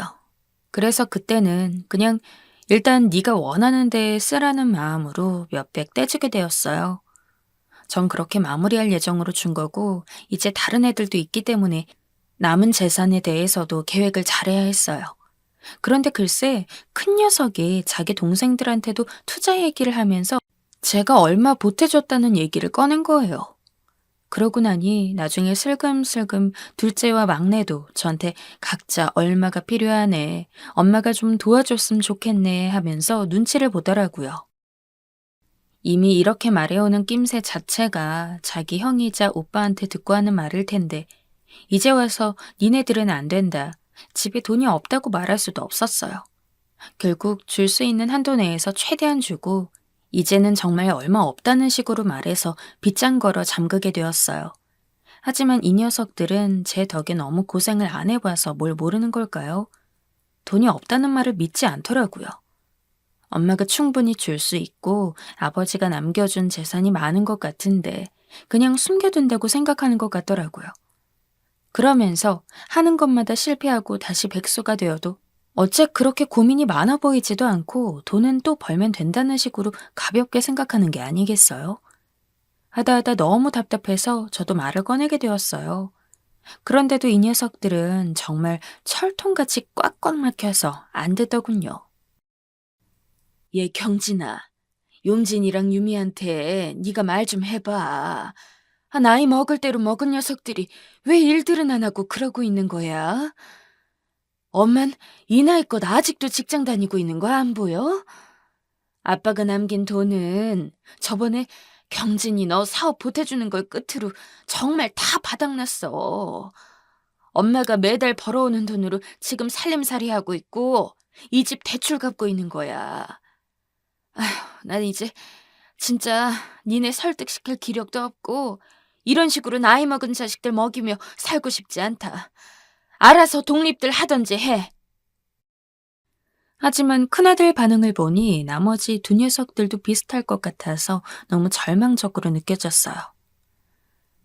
아이, 엄마, 왜 그래?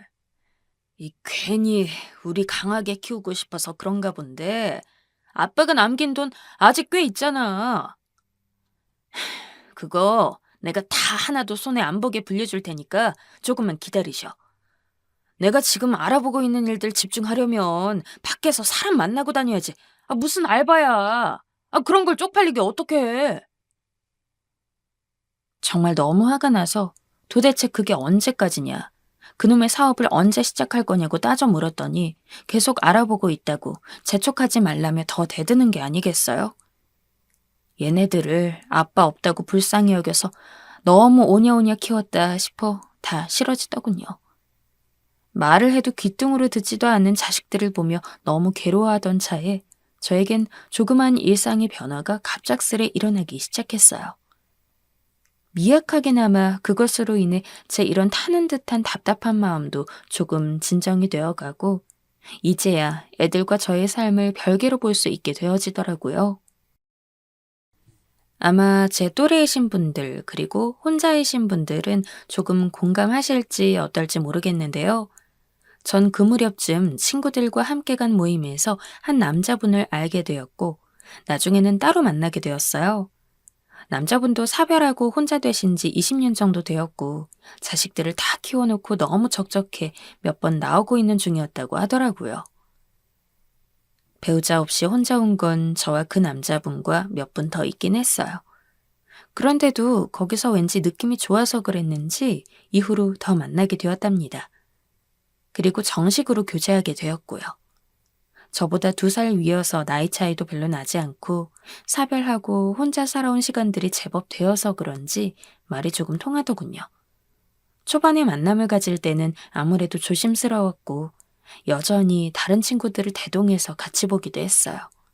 그런데 그럴수록 더더욱 둘이서 따로 보고 싶었고 저만 그렇게 생각을 한 건 아니었나 봐요. 그쪽에서 먼저 저에게 정식으로 교제하잔 말을 꺼냈고 저는 며칠 고민하다 내 인생이 정말 이런 식으로 끝맺어지는 건 싫다는 생각이 처음으로 들었어요. 맨날 애들 뒤치다꺼리하고 시어머니로부터 독립하니 엄마 병치레에 돌아가신 이후로 애들도 크면서 독립하긴커녕 제 모든 노력을 다 그대로 빨아먹고 살려고 하는 게 느껴져 진저리가 났거든요. 이른이 가까워 오는 나이에 이런 거 하나 내 맘대로 못하나 싶어 열려문이 있는 것도 아니고 있어도 지키고 싶지도 않았어요. 결국 저는 성큼 그 고백을 받아들이게 되었고 꽤 짧지 않은 시간 동안 만나오게 되었죠. 늙음하게 연애라는 걸 하다 보니 그제서야 제 자신을 겨우 따로 떼어서 볼 수 있게 되더군요. 굳이 여자로서의 삶 그런 게 아니라 그냥 나 자신으로서 살지 못했다는 걸 말이에요. 어쩌면 그걸 병행하면서 살 수도 있었겠지만 저도 그 당시에는 딱히 방법이 없었던 것 같아요. 그러다 보니 이렇게 알게 된 저 자신의 또 다른 인생의 모습을 보고 앞으로 쭉쭉 나가고 싶다는 생각만 들었어요. 우린 더 이상 연애하지 않기로 하고 많은 대화를 나눈 끝에 재혼을 결정하게 되었습니다. 지금 남편이 된 그의 아이들, 남매들은 이미 결혼을 다 해서 그런지 몰라도 이런 분위기를 반기더라고요. 그래서 그쪽엔 좀 더 편히 오픈할 수 있었어요. 문제는 제 아이들이었는데 얘네들이 결코 환영할 것 같지 않다는 예감이 들더라고요. 그런 예측하는 것조차 불쾌하고 불안하게 느껴질 정도로 말이에요. 역시나 우리 애들은 제 예상 그대로였고 엄마는 생각이 있는 거냐, 엄마 재산 노리고 늙음하게 접근하는 노인네를 만난다며 막말을 퍼붓더군요. 엄마, 진짜 미친 거 아니야? 혹시 치매 왔어? 누가 엄마 같은 할머니를 좋아한다고 그런 말을 덥석 믿고 따라가는 거야. 아니 진짜 제정신이냐고. 도대체 그 할배는 누군데? 늙음하게 왜 노망이 들어서 그래? 엄마라면 죽을 때까지 그냥 아빠만 보고 살아야지. 웬 재혼이냐? 진짜 쪽팔리게. 아빠한테 미안하지도 않아? 아빠가 남긴 재산 갖고 살면서? 이런 말까지 듣고 나니 피가 거꾸로 솟으면서 대체 내가 왜 이런 것들을 내 새끼랍시고 온 영혼을 갈아 넣으며 키워온 건지 회의가 들었습니다. 어떻게 저렇게 막말을 해댈 수 있는 건지. 이것들은 단 한 번이라도 자기들 입에 먹이를 넣어주는 내 입에 한 번이라도 먼저 먹어보란 말을 했던 적이 있는 건지. 정말 배은망덕하다는 생각이 들더군요. 무슨 상황이 생기던 다 자기들을 위해 내가 존재하고 있다고 생각했고, 내 행복은 둘째치고 그냥 엄마가 엄마의 인생을 산다는 것도 다 가당찮게 보는 것 같더군요. 시누이와 시어머니만 그렇게 나를 못 괴롭혀 안달인 줄 알았더니 그 피가 이것들한테도 있는 건지 뭔지 어쩜 제 엄마를 이렇게 못 살게 구는 걸까요? 절 걱정해서 하는 말도 아니었고 그저 아빠가 남긴 재산을 엄마가 그대로 쥐고 있다가 자기들한테 줘야 하니 그게 신경 쓰였던 것이었어요.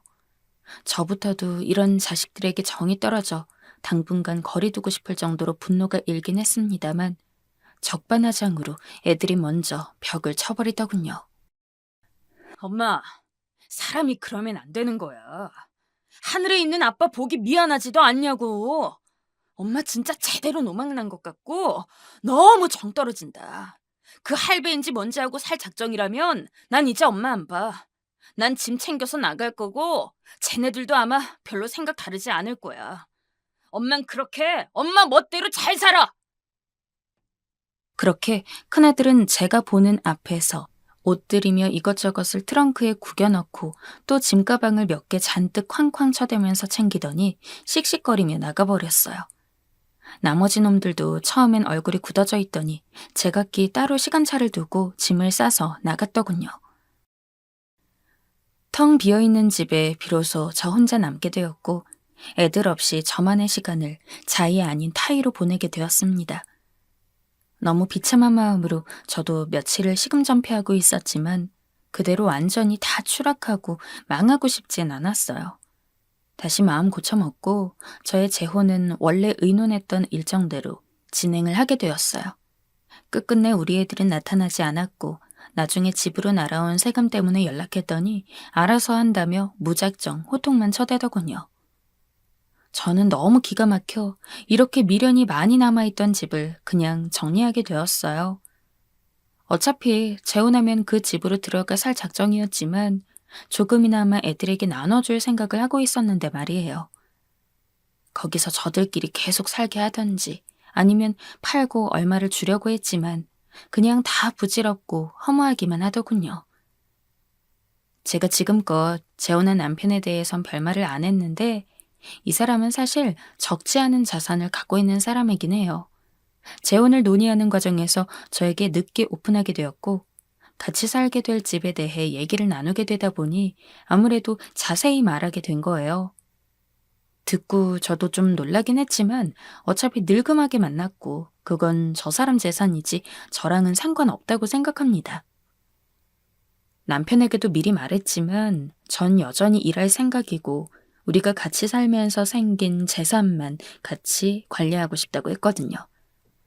남편은 그런 제 반응이 약간 섭섭하다고 했지만 초반의 감정에 휩쓸려 이런 부분을 애매하게 해두면 나중에 상처만 받지 않을까 싶어 전 더 조심스러웠어요. 뒤늦게 다시 바라보게 된 내 인생이라 그런지 더 신중해지더군요. 그런데 이런 부분을 또다시 자식들이 죽을 쏘려고 하는 게 아니겠어요? 이때까지만 해도 마음이 좀 아프긴 했지만 그냥 내가 감당하고 몇 년 뒤든 애들과 어떻게든 연락이 닿지 않을까 하고 접고 있었죠. 그런데 가족 없이 혼자 남은 제가 안쓰러웠는지 남편이 비밀리에 큰아들에게 연락해서 본인 직장으로 불렀던 모양이에요. 잔뜩 불만을 갖고 나타난 큰 녀석에게 본인이 부동산 관련 일을 하고 있고 200억대의 건물도 소유하고 있으며 우리의 만남이 돈이나 이런 게 걸린 게 아니라는 걸 한참 설명했다는 거예요. 서로 깔끔하게 마주하고 있고 진심으로 잘 살고 있으니 이제 그만 어머니를 이해해 주라는 식으로 밥도 사 먹이고 얼마의 용돈도 줬던 모양이에요. 그 마음 자체는 정말 고맙긴 하지만 아무래도 남편이 제 아들의 성향을 몰라서 그런지 꽤나 큰 실수를 했다는 생각이 들어요. 왜냐면 큰아들은 이후에 완전히 태도를 바꿔서 갑자기 저한테 전화를 해가지고는 가증스러운 말들만 늘어놓고 있으니까요. 오죽하면 제가 제 아들 보고 가증스럽다는 표현을 쓰겠습니까? 엄마. 아저씨. 아니. 이제 우리 아버지지? 안 그래? 엄마도 참 미리 소개를 좀 해주지 그랬어. 괜히 미안하게 말이야. 조만간 찾아뵐게. 엄마, 뭐 드시고 싶으신 거 있으셔? 말투가 싹 바뀌어가지고 저런 말들을 해대는데 뭔가 견딜 수 없이 마음이 무거워지더라고요. 이것들이 남편한테 딴 생각 품고 있는 게 아닌가 하는 생각이 순간 스쳤는데 역시나 그대로였습니다. 남편 사무실에 그렇게 툭 하면 커피나 뭘 사들고 찾아가선 어디 뭐 좀 봐달라고 하고 그렇게 농땡이를 부리러 온다는 거예요. 전 이런 모습들이 못마땅해서 그 사람 일하는 곳에 자주 들르지 말라고 했는데요. 그랬더니 그럼 절 만나러 온다는 게 아니겠어요? 생전 애들과 지내면서 어버이날 손편지 한 장 받아본 적이 없는데 갑작스레 꽃이며 고기, 과일들을 잔뜩 사가지고 와서는 집 좀 구경하겠다고 보여달라는 거예요. 그날은 어찌어찌 밥 먹여서 돌려보내긴 했지만 전 내내 마음이 편치 않았고 이상하게 가시밭길을 걷는 것 같은 느낌이 들었어요. 그런데 결국 이것들은 그대로 사고를 쳐버리고 말았습니다. 글쎄, 남편한테 그 짧은 새에 벌써 돈을 요구했다는 겁니다. 새 놈들이 각각 짝이라도 한 마냥 어느 부지에 사업을 생각하고 있는데 아버지가 자금 좀 보태주면 안 되냐. 우리 엄마에게 효도하고 싶다면서 말이에요. 이 말을 듣고 얼마나 화가 치밀어 오르던지. 그런데도 이 바보같이 사람 좋은 남편은 금액을 듣고 좀 당황스럽긴 했지만 절 생각해서 어느 정도 봉투를 열 생각을 하고 있더라고요. 결국 저는 참지 못하고 소리를 질렀어요. 절대 안 돼요. 무슨 수가 있어도 안 돼요. 나 걔네들이랑 인연 끊어도 괜찮아요. 그건 당신이 신경 쓰지 않아도 될 일이에요. 이렇게 계속 이어지고 골머리 앓는 자체가 너무 괴로우니까 그냥 내가 자식 복이 없는 여자겠거니 생각하고 걔네들 연락 받지 말고 왔다고 해도 나가라고 해줘요. 나 생각한다면 제발 그렇게 해줘요.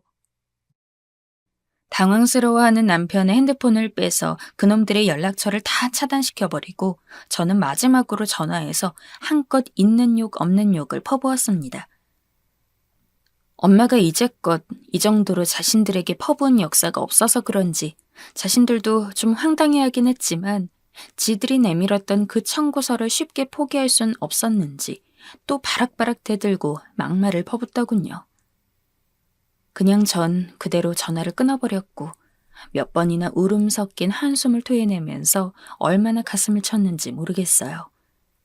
아무래도 완전히 기세가 저한테 넘어갔다고 생각한 건지 이후로 남편을 찾아온다든지 저한테 전화를 걸어오지는 않고 있어요. 그건 그것대로 다행이긴 한데 제 인생은 진짜 왜 이 모양인 걸까요? 제가 그렇게 사랑했고 제 모든 걸 쥐어 짜내주고 싶었던 자식들은 거기서 더 짜내지 못해 안달인 모습을 보고 있으니 참 많은 것들이 비통하게 느껴집니다. 재혼한 남편을 갖다 그렇게 욕할 땐 언제고 어쩜 낯빛 하나 안 바꾸고 15억이라는 돈을 겁도 없이 요구할 수 있는 걸까요? 어디서부터 뭐가 그렇게 잘못되었고 내가 어느 시점부터 얘네를 잘못 키운 건지 하나하나 떠올려보고 따져보기도 겁납니다. 지금은 그냥 아무것도 깊이 생각하고 싶지 않고 한동안은 다 손을 놔버리고 싶은 마음뿐입니다.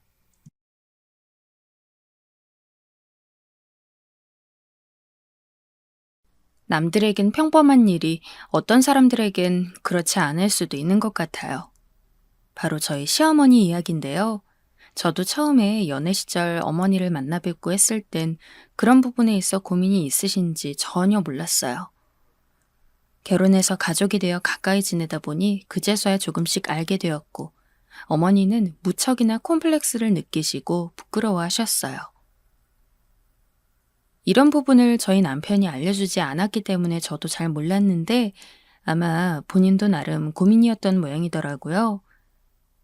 지금 생각해보면 제 입장에선 약간 놀라운 정도였지만 당사자인 어머니나 자식으로서의 남편의 입장은 꽤 고민거리였을 수도 있겠다는 생각이 듭니다. 그 이유는 바로 다름 아닌 어머니가 문맹이시라는 것이었어요. 글을 전혀 읽을 줄 모르시고 쓰지도 못하셨는데요. 같은 55년생인 저희 엄마와는 전혀 다른 느낌이셔서 저도 좀 실감이 안 나긴 했어요. 어릴 때 저희 엄마는 글자는 물론이고 영어 스펠링 같은 것도 저에게 할 수 있는 한 조금씩 가르쳐 주시곤 했거든요. 글자를 모르는 세대는 당연히 그 윗세대일 거라 생각했고, 사실 저희 할머니나 할아버지도 늘 평범하게 편지를 써주셨기에 약간 실감이 안 나긴 했어요. 그런데 어머니는 아들을 장가 보내는 연세가 될 때까지 여전히 글을 모르시고 이런 부분들을 늘 주변의 도움을 받아 하셨던 것입니다. 한편으론 그간 얼마나 많은 불편함이 있을까 싶어서 마음이 썩 좋지 않더라고요. 어머니와 전 고부관계지만 남매 중 외동아들인 저희 남편을 장가 보내놓고서 전혀 까탈스럽게 굴지 않았어요. 결혼식장을 부득이하게 저희 집 근처로 해야 했을 때도 어머니는 무척 호탕하게 말하셨죠.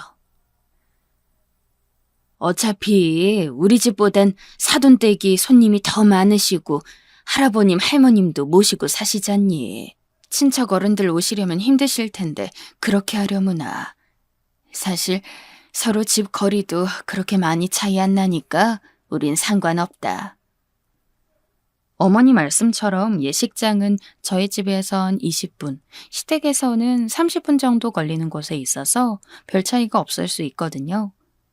그렇지만 선뜻 그렇게 우리 쪽에 우선권을 주신 게 너무 감사하고 죄송하기도 했어요.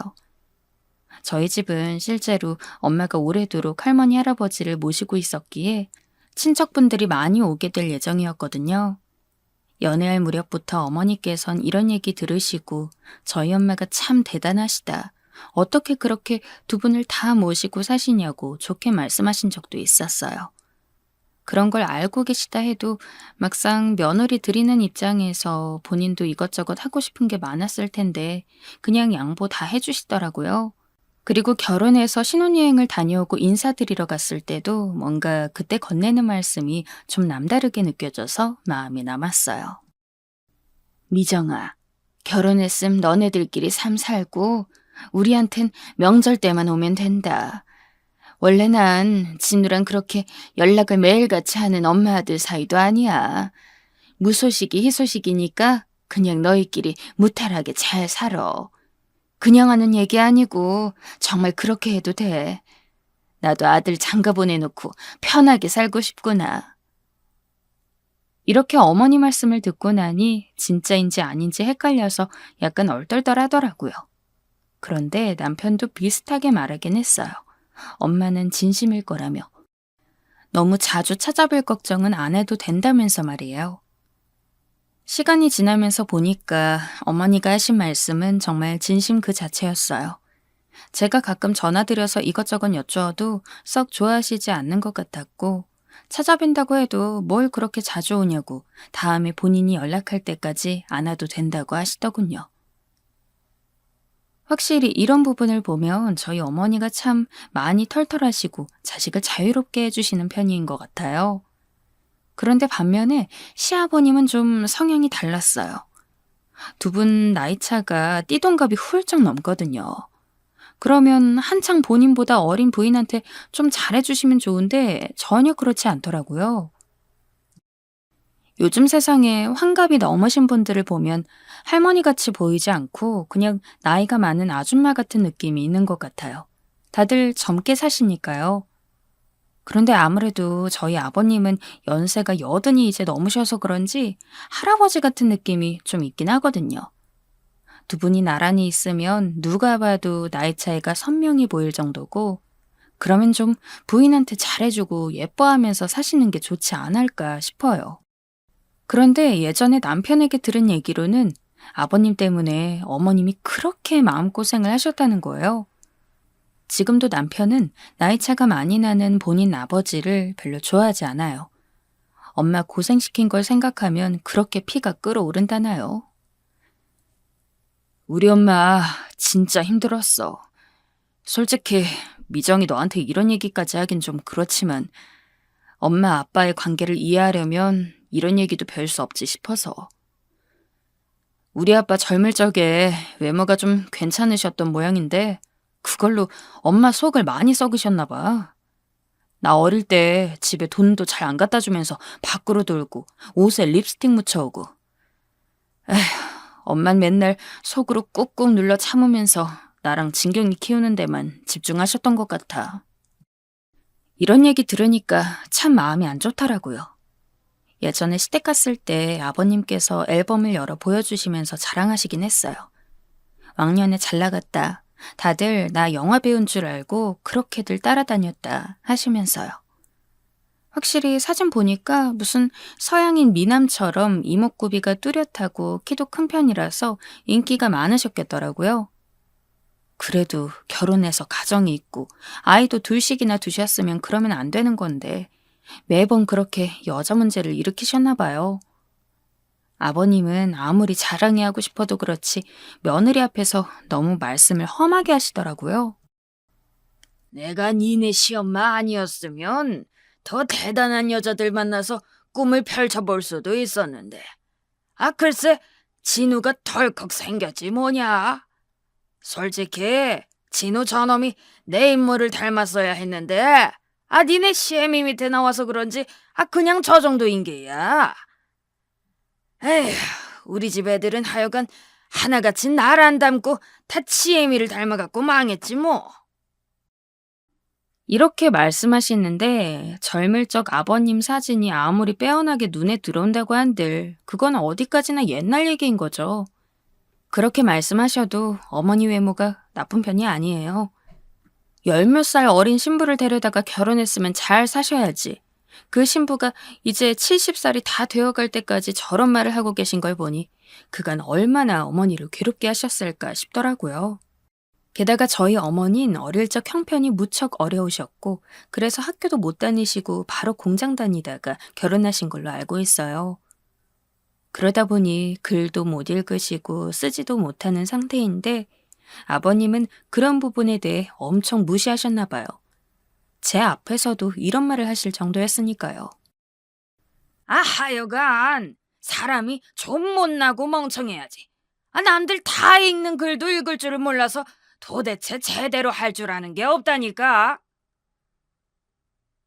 어머니는 며느리 앞에서 이런 말씀 들은 게 무척 힘드셨는지 바로 안방으로 들어가셔서 문을 닫아버리시더라고요. 그날 저희가 집에 갈 때까지 나오지 않으신 모습을 보니 저도 참 기분이 좋지 않았고 남편은 연신 씩씩거리며 당분간 아버지를 보지 않을 거라고 화를 냈었어요. 제가 봐도 좀 너무하신 것 같아서 이 이상 남편에게 뭐라 말하기도 애매하더라고요. 그냥 그런 모습을 막연히 보기만 하면서 이때 찝찝하고 불편한 마음은 그냥 갖고 있었던 것 같아요. 이후로도 어머니는 가급적 명절 때만 오고 특별한 거 있을 때만 본인이 연락할 테니 따로 연락하지 않아도 된다고 여전히 말씀하시더라고요. 결혼하고 나서 두어 번 정도 또 강조하신 거라 저도 결국 그리 따르게 되었어요. 하지만 명절 때 찾아뵐 때는 늘상 웃으면서 반겨주셨고 남편을 비롯해서 제가 잘 먹는 것도 미리 물어보시고 다 만들어주셔서 너무 좋았답니다. 일찍 와서 준비하지도 말라고 하시고 다른 사람들이 부엌에 들어와서 이것저것 만지는 게 정신 없다며 딱 시간 맞춰 오라고 하셨어요. 올 때 정신경 쓰이면 과일이나 좀 사와. 니네 아버님 드시니까. 그래서 우리는 진짜 부담 하나 없이 이렇게만 했고 실제로 어머니는 이런 상태가 딱 좋다며 밥 먹고 깔끔히 헤어지자고 하시더라고요. 저희 신혼집이 시댁에서 별로 멀지 않기도 했지만 늘상 마음만 먹으면 볼 수 있는데 뭐가 문제냐, 자주 안 와도 된다고 하셨어요. 저도 그런 부분이 참 부담 없고 좋았는데 갑자기 어떤 이변에 의해서 이제는 자주 보고 싶어도 볼 수 없는 상황에 이르게 되었어요. 물론 저희 가정만 겪은 게 아니라 나라 전체가, 전 세계가 혼란에 빠지게 되기도 했지만 말이에요. 이미 다 알고 계시겠지만 코로나 때문에 가족들끼리 모이는 것도 눈치 보게 되었고 명절날에 그렇게 가까이 살면서도 인원수 때문에 신경 쓰여 왔다 갔다 얼굴 뵙기도 쉽지 않았어요. 저희 친정은 더군다나 할아버지 할머니를 모시고 사시는 부모님 때문에 더 신경이 쓰였고요. 그런 상황에 대부분 다들 집에만 있게 되다 보니 저희 엄마도 엄청 스트레스 받고 힘들어 하시더라고요. 코로나로 이런 사정 때문에 일하던 걸 그만두게 되시고 집에 계시게 되었는데 온 가족들이 다 붙어 앉아 있는 데다가 다들 엄마만 바라보고 밥 달라고들 하니 완전 화가 치밀어 오르신 것 같아요. 그나마 아빠가 빠르게 눈치채시고 같이 장도 보고 준비하시면서 엄마를 어르고 달래느라 고생이긴 했는데요. 아무튼 그 덕분에 엄마는 그럭저럭 코로나 시기를 보내고 계셨어요. 문제는 저희 어머니셨는데요. 안 그래도 아버님은 집에서 쉬고 계신데 코로나 이전에는 가끔씩 밖에 나가시고 외출도 하셨었거든요. 두 분이 하루 종 같이 있는 시간이 엄청 길진 않았어요. 어머님 가끔 사촌 아가씨 댁에 태어난 아기를 봐주러 다니셨던 것 같은데 그러다가 다시 집에 계시게 된 거예요.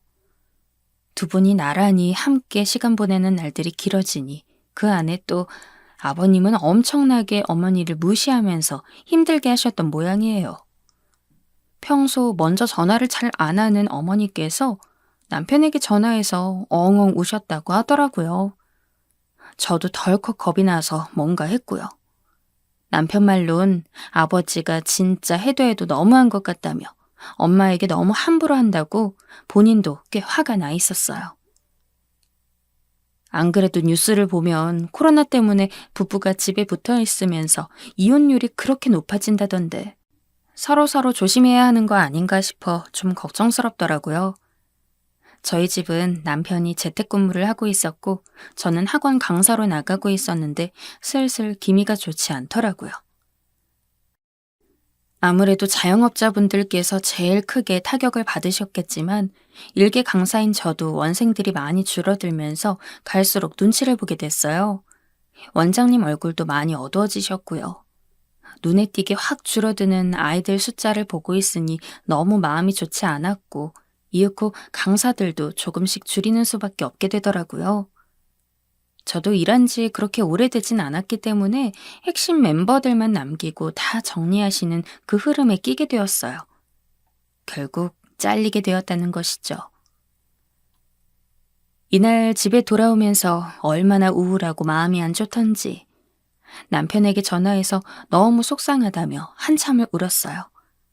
당연하게 대면하면서 아이들과 마주했는데 이젠 그럴 수도 없고 당분간 비슷한 일자리를 찾는다는 건 무리일 것 같더라고요. 전염병 하나로 인해 가족들도 멀어지고 직장도 잘리게 되고 수입원도 이렇게 다 잃어버리게 되니 너무 막막하고 다 싫게만 느껴졌어요. 그 무렵 재택을 하고 있던 남편은 제가 한창 우울해해서 집에 누워있고 아무것도 하기 싫어하는 모습을 보면서도 묵묵히 참아내 주었어요. 거의 한 달 가까이 전 그렇게 폐인처럼 지냈고 남편이 벌어다 주는 돈을 쓰면서도 집에 있는 남편이 새끼를 다 차려주는 걸 그냥 먹기만 했답니다. 그러다가 저녁쯤 되면 괜히 또 눈물이 나면서 엉엉 울며 남편에게 미안하다고 사과하고 이런 반복을 한 달째 하다 보니 저도 인간인데 슬슬 양심에 찔리더라고요. 집에서 컴퓨터만 두드리고 있는 남편이라지만 분명히 일거리가 많고 힘들었을 텐데 말이에요. 단 하루도 빠지지 않고 남편은 아침 일찍 창문을 활짝 열고 청소하고 빵 같은 걸 사와서 아침거리를 만들어주고 자긴 또 바쁘게 컴퓨터 앞에 있었어요. 그렇게 설거지가 쌓이면 점심때에 또다시 먹거리를 만들면서 치우고 또 차려내고 그렇게 저녁까지 장 봐서 차려와주는 남편이었죠. 우울해서 이불만 덮고 핸드폰만 들여다보는 저에게 정말 단 한 번도 짜증스레 말하지 않았답니다. 마치 남편이 아니라 아빠처럼 절 그렇게 돌봐줘서 미안했고 진짜 사람이라면 이렇게 살면 안 되지 싶어 다시 제 일상을 살기로 크게 결심했어요.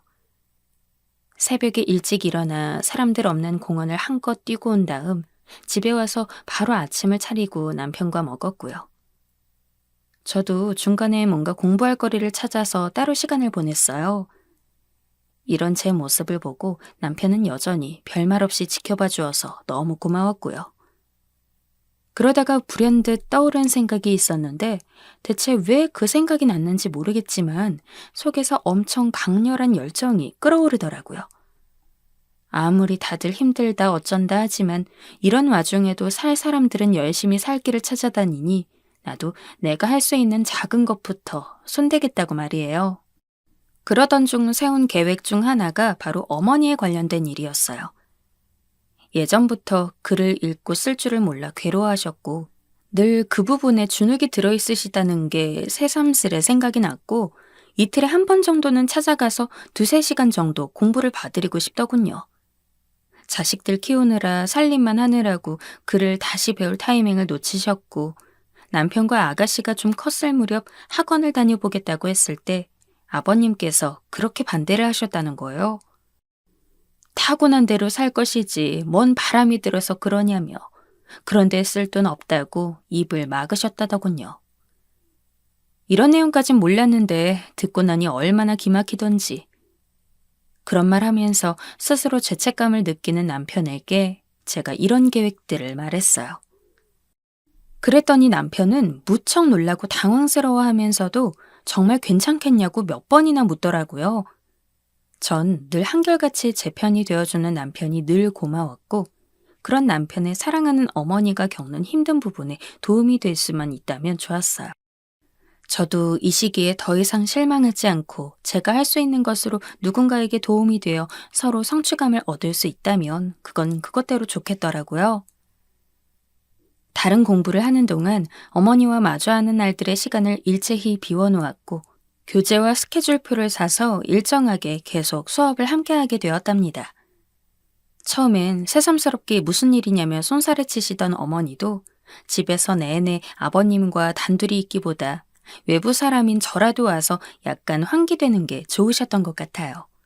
그리고 이 당시에 아버님과의 싸움으로 많이 지쳐있고 한계가 오셨던 것 같은데 다른 곳으로 신경 둘 거리가 생겨서 좋다고 하시더라고요. 그런 표현을 하시는 분이 아닌데 말이에요. 안 그래도 코로나 때문에도 그렇고 니네 아버님이랑 단둘이 있으려니 정말 죽겠더라. 그런데 이때 내가 늘 콤플렉스였던 글을 배울 수 있다니. 처음엔 겁이 났지만 나도 이제 좀 기대된다. 미정이 네가 볼 때 어떠니? 나 좀 늘은 것 같니? 확실히 어머닌 그간의 욕구도 있었고 나름 힘든 부분들이 많아서 그랬는지 이런 식으로 저와 함께 거듭하면서 꾸준히 노력하시더라고요. 교재도 몇 번씩 바꿔드리고 간단하게 읽고 다룰 수 있는 책들도 수준별로 조금씩 채워드렸어요. 그러자 어머니는 요즘 들어 사는 게 너무 재미있다고 하시는데 약간 뭉클하더라고요. 있잖아. 내가 예전에도 이렇게 글을 쓸 수 있었다면 얼마나 좋았을까? 그랬다면 진우 한창 키울 때 학교 엄마들이랑 어울리기도 했을 거야. 글씨 못 쓰는 게 창피해서 선생님들 만나러 갈 때도 그게 그렇게 부끄럽고 도망만 다녔어. 한 번쯤이라도 배워볼 수 있었으면 좋았을 텐데. 돌아가신 우리 오빠한테도 편지 쓸 수 있었다면 좋았을 텐데. 이 나이에 새롭게 보고 느끼게 되는 게 많구나. 정말 고맙다, 미정아. 어머니는 초반에 이해가 안 되고 힘들어하시는 부분들이 몇 가지 있었지만 제가 한창 어린 학생들을 대하는 마음으로 시간을 길게 잡고 했더니 곧장 다시 따라오시더라고요. 그리고 원체 성실하신 분인데다가 마음속 한이 있으셔서 그런지 조금씩 속도를 내며 알려드리는데도 헤매지 않고 잘하셨어요.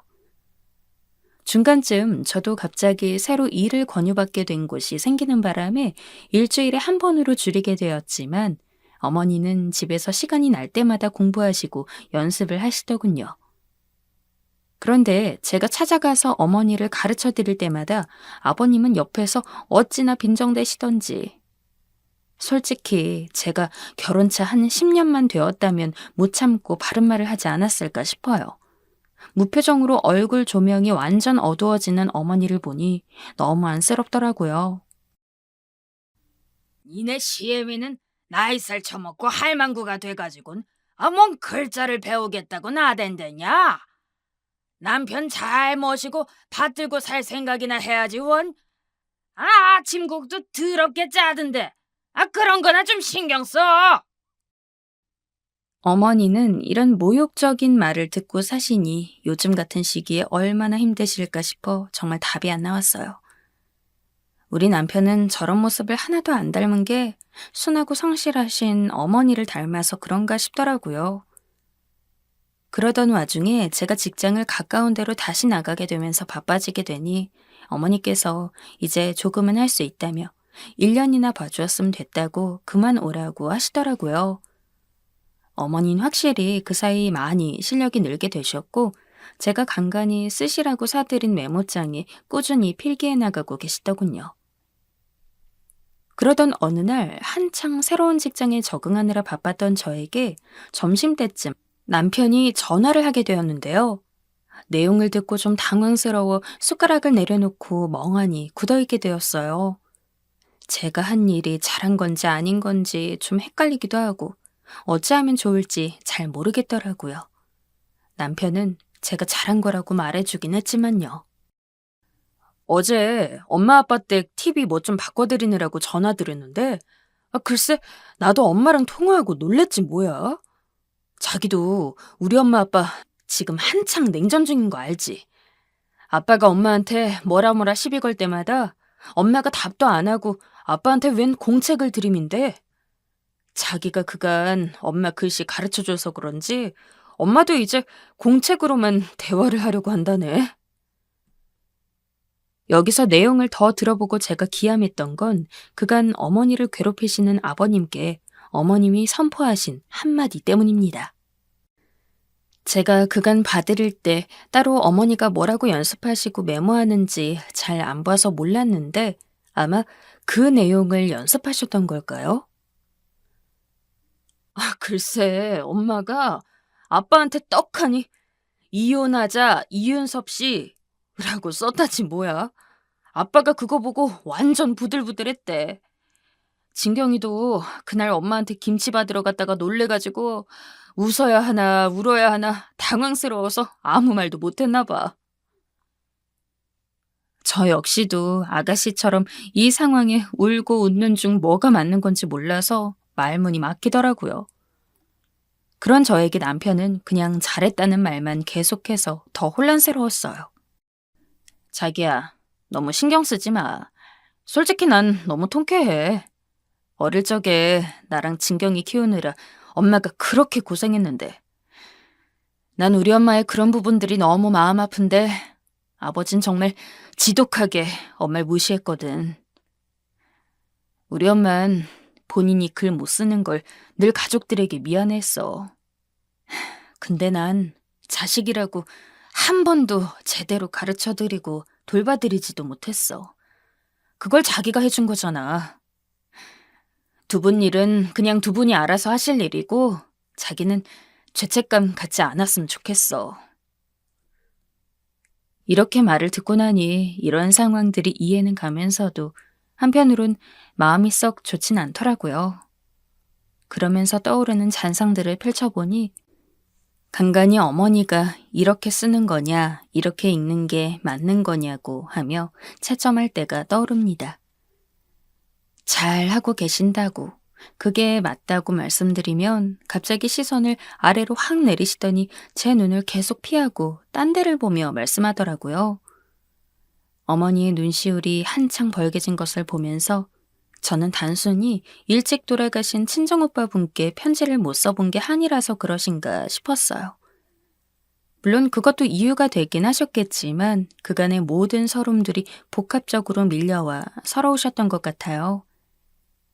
그런 와중에 어머니께서 아버님께 생전 처음으로 글자라는 걸 적어서 내밀게 된 것이 이혼하자라는 말이라니. 그간 얼마나 가슴 안에 묻고 계셨고 한이 맺히셨으면 그것부터 적으신 걸까요? 이후로 무슨 말을 해도 이혼하자는 말이 앞서가고 그 뒤에 이런저런 이유를 번호 달아가며 쓰셨다는 거예요.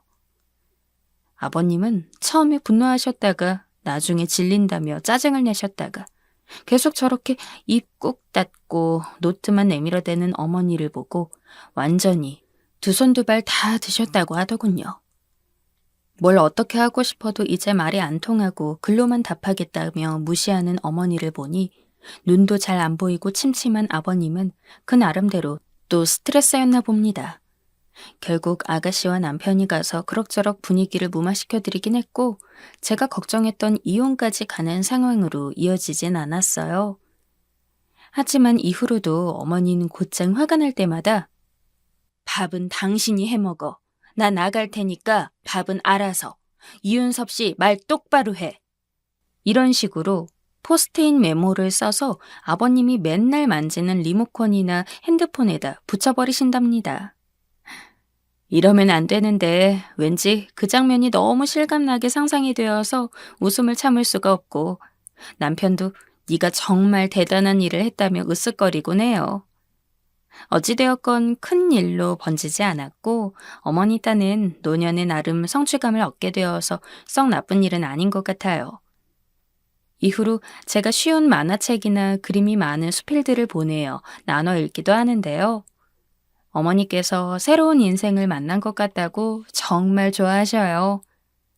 아무쪼록 이제라도 어머니의 한 많고 힘든 인생살이가 조금이나마 편해지셨으면 좋겠습니다.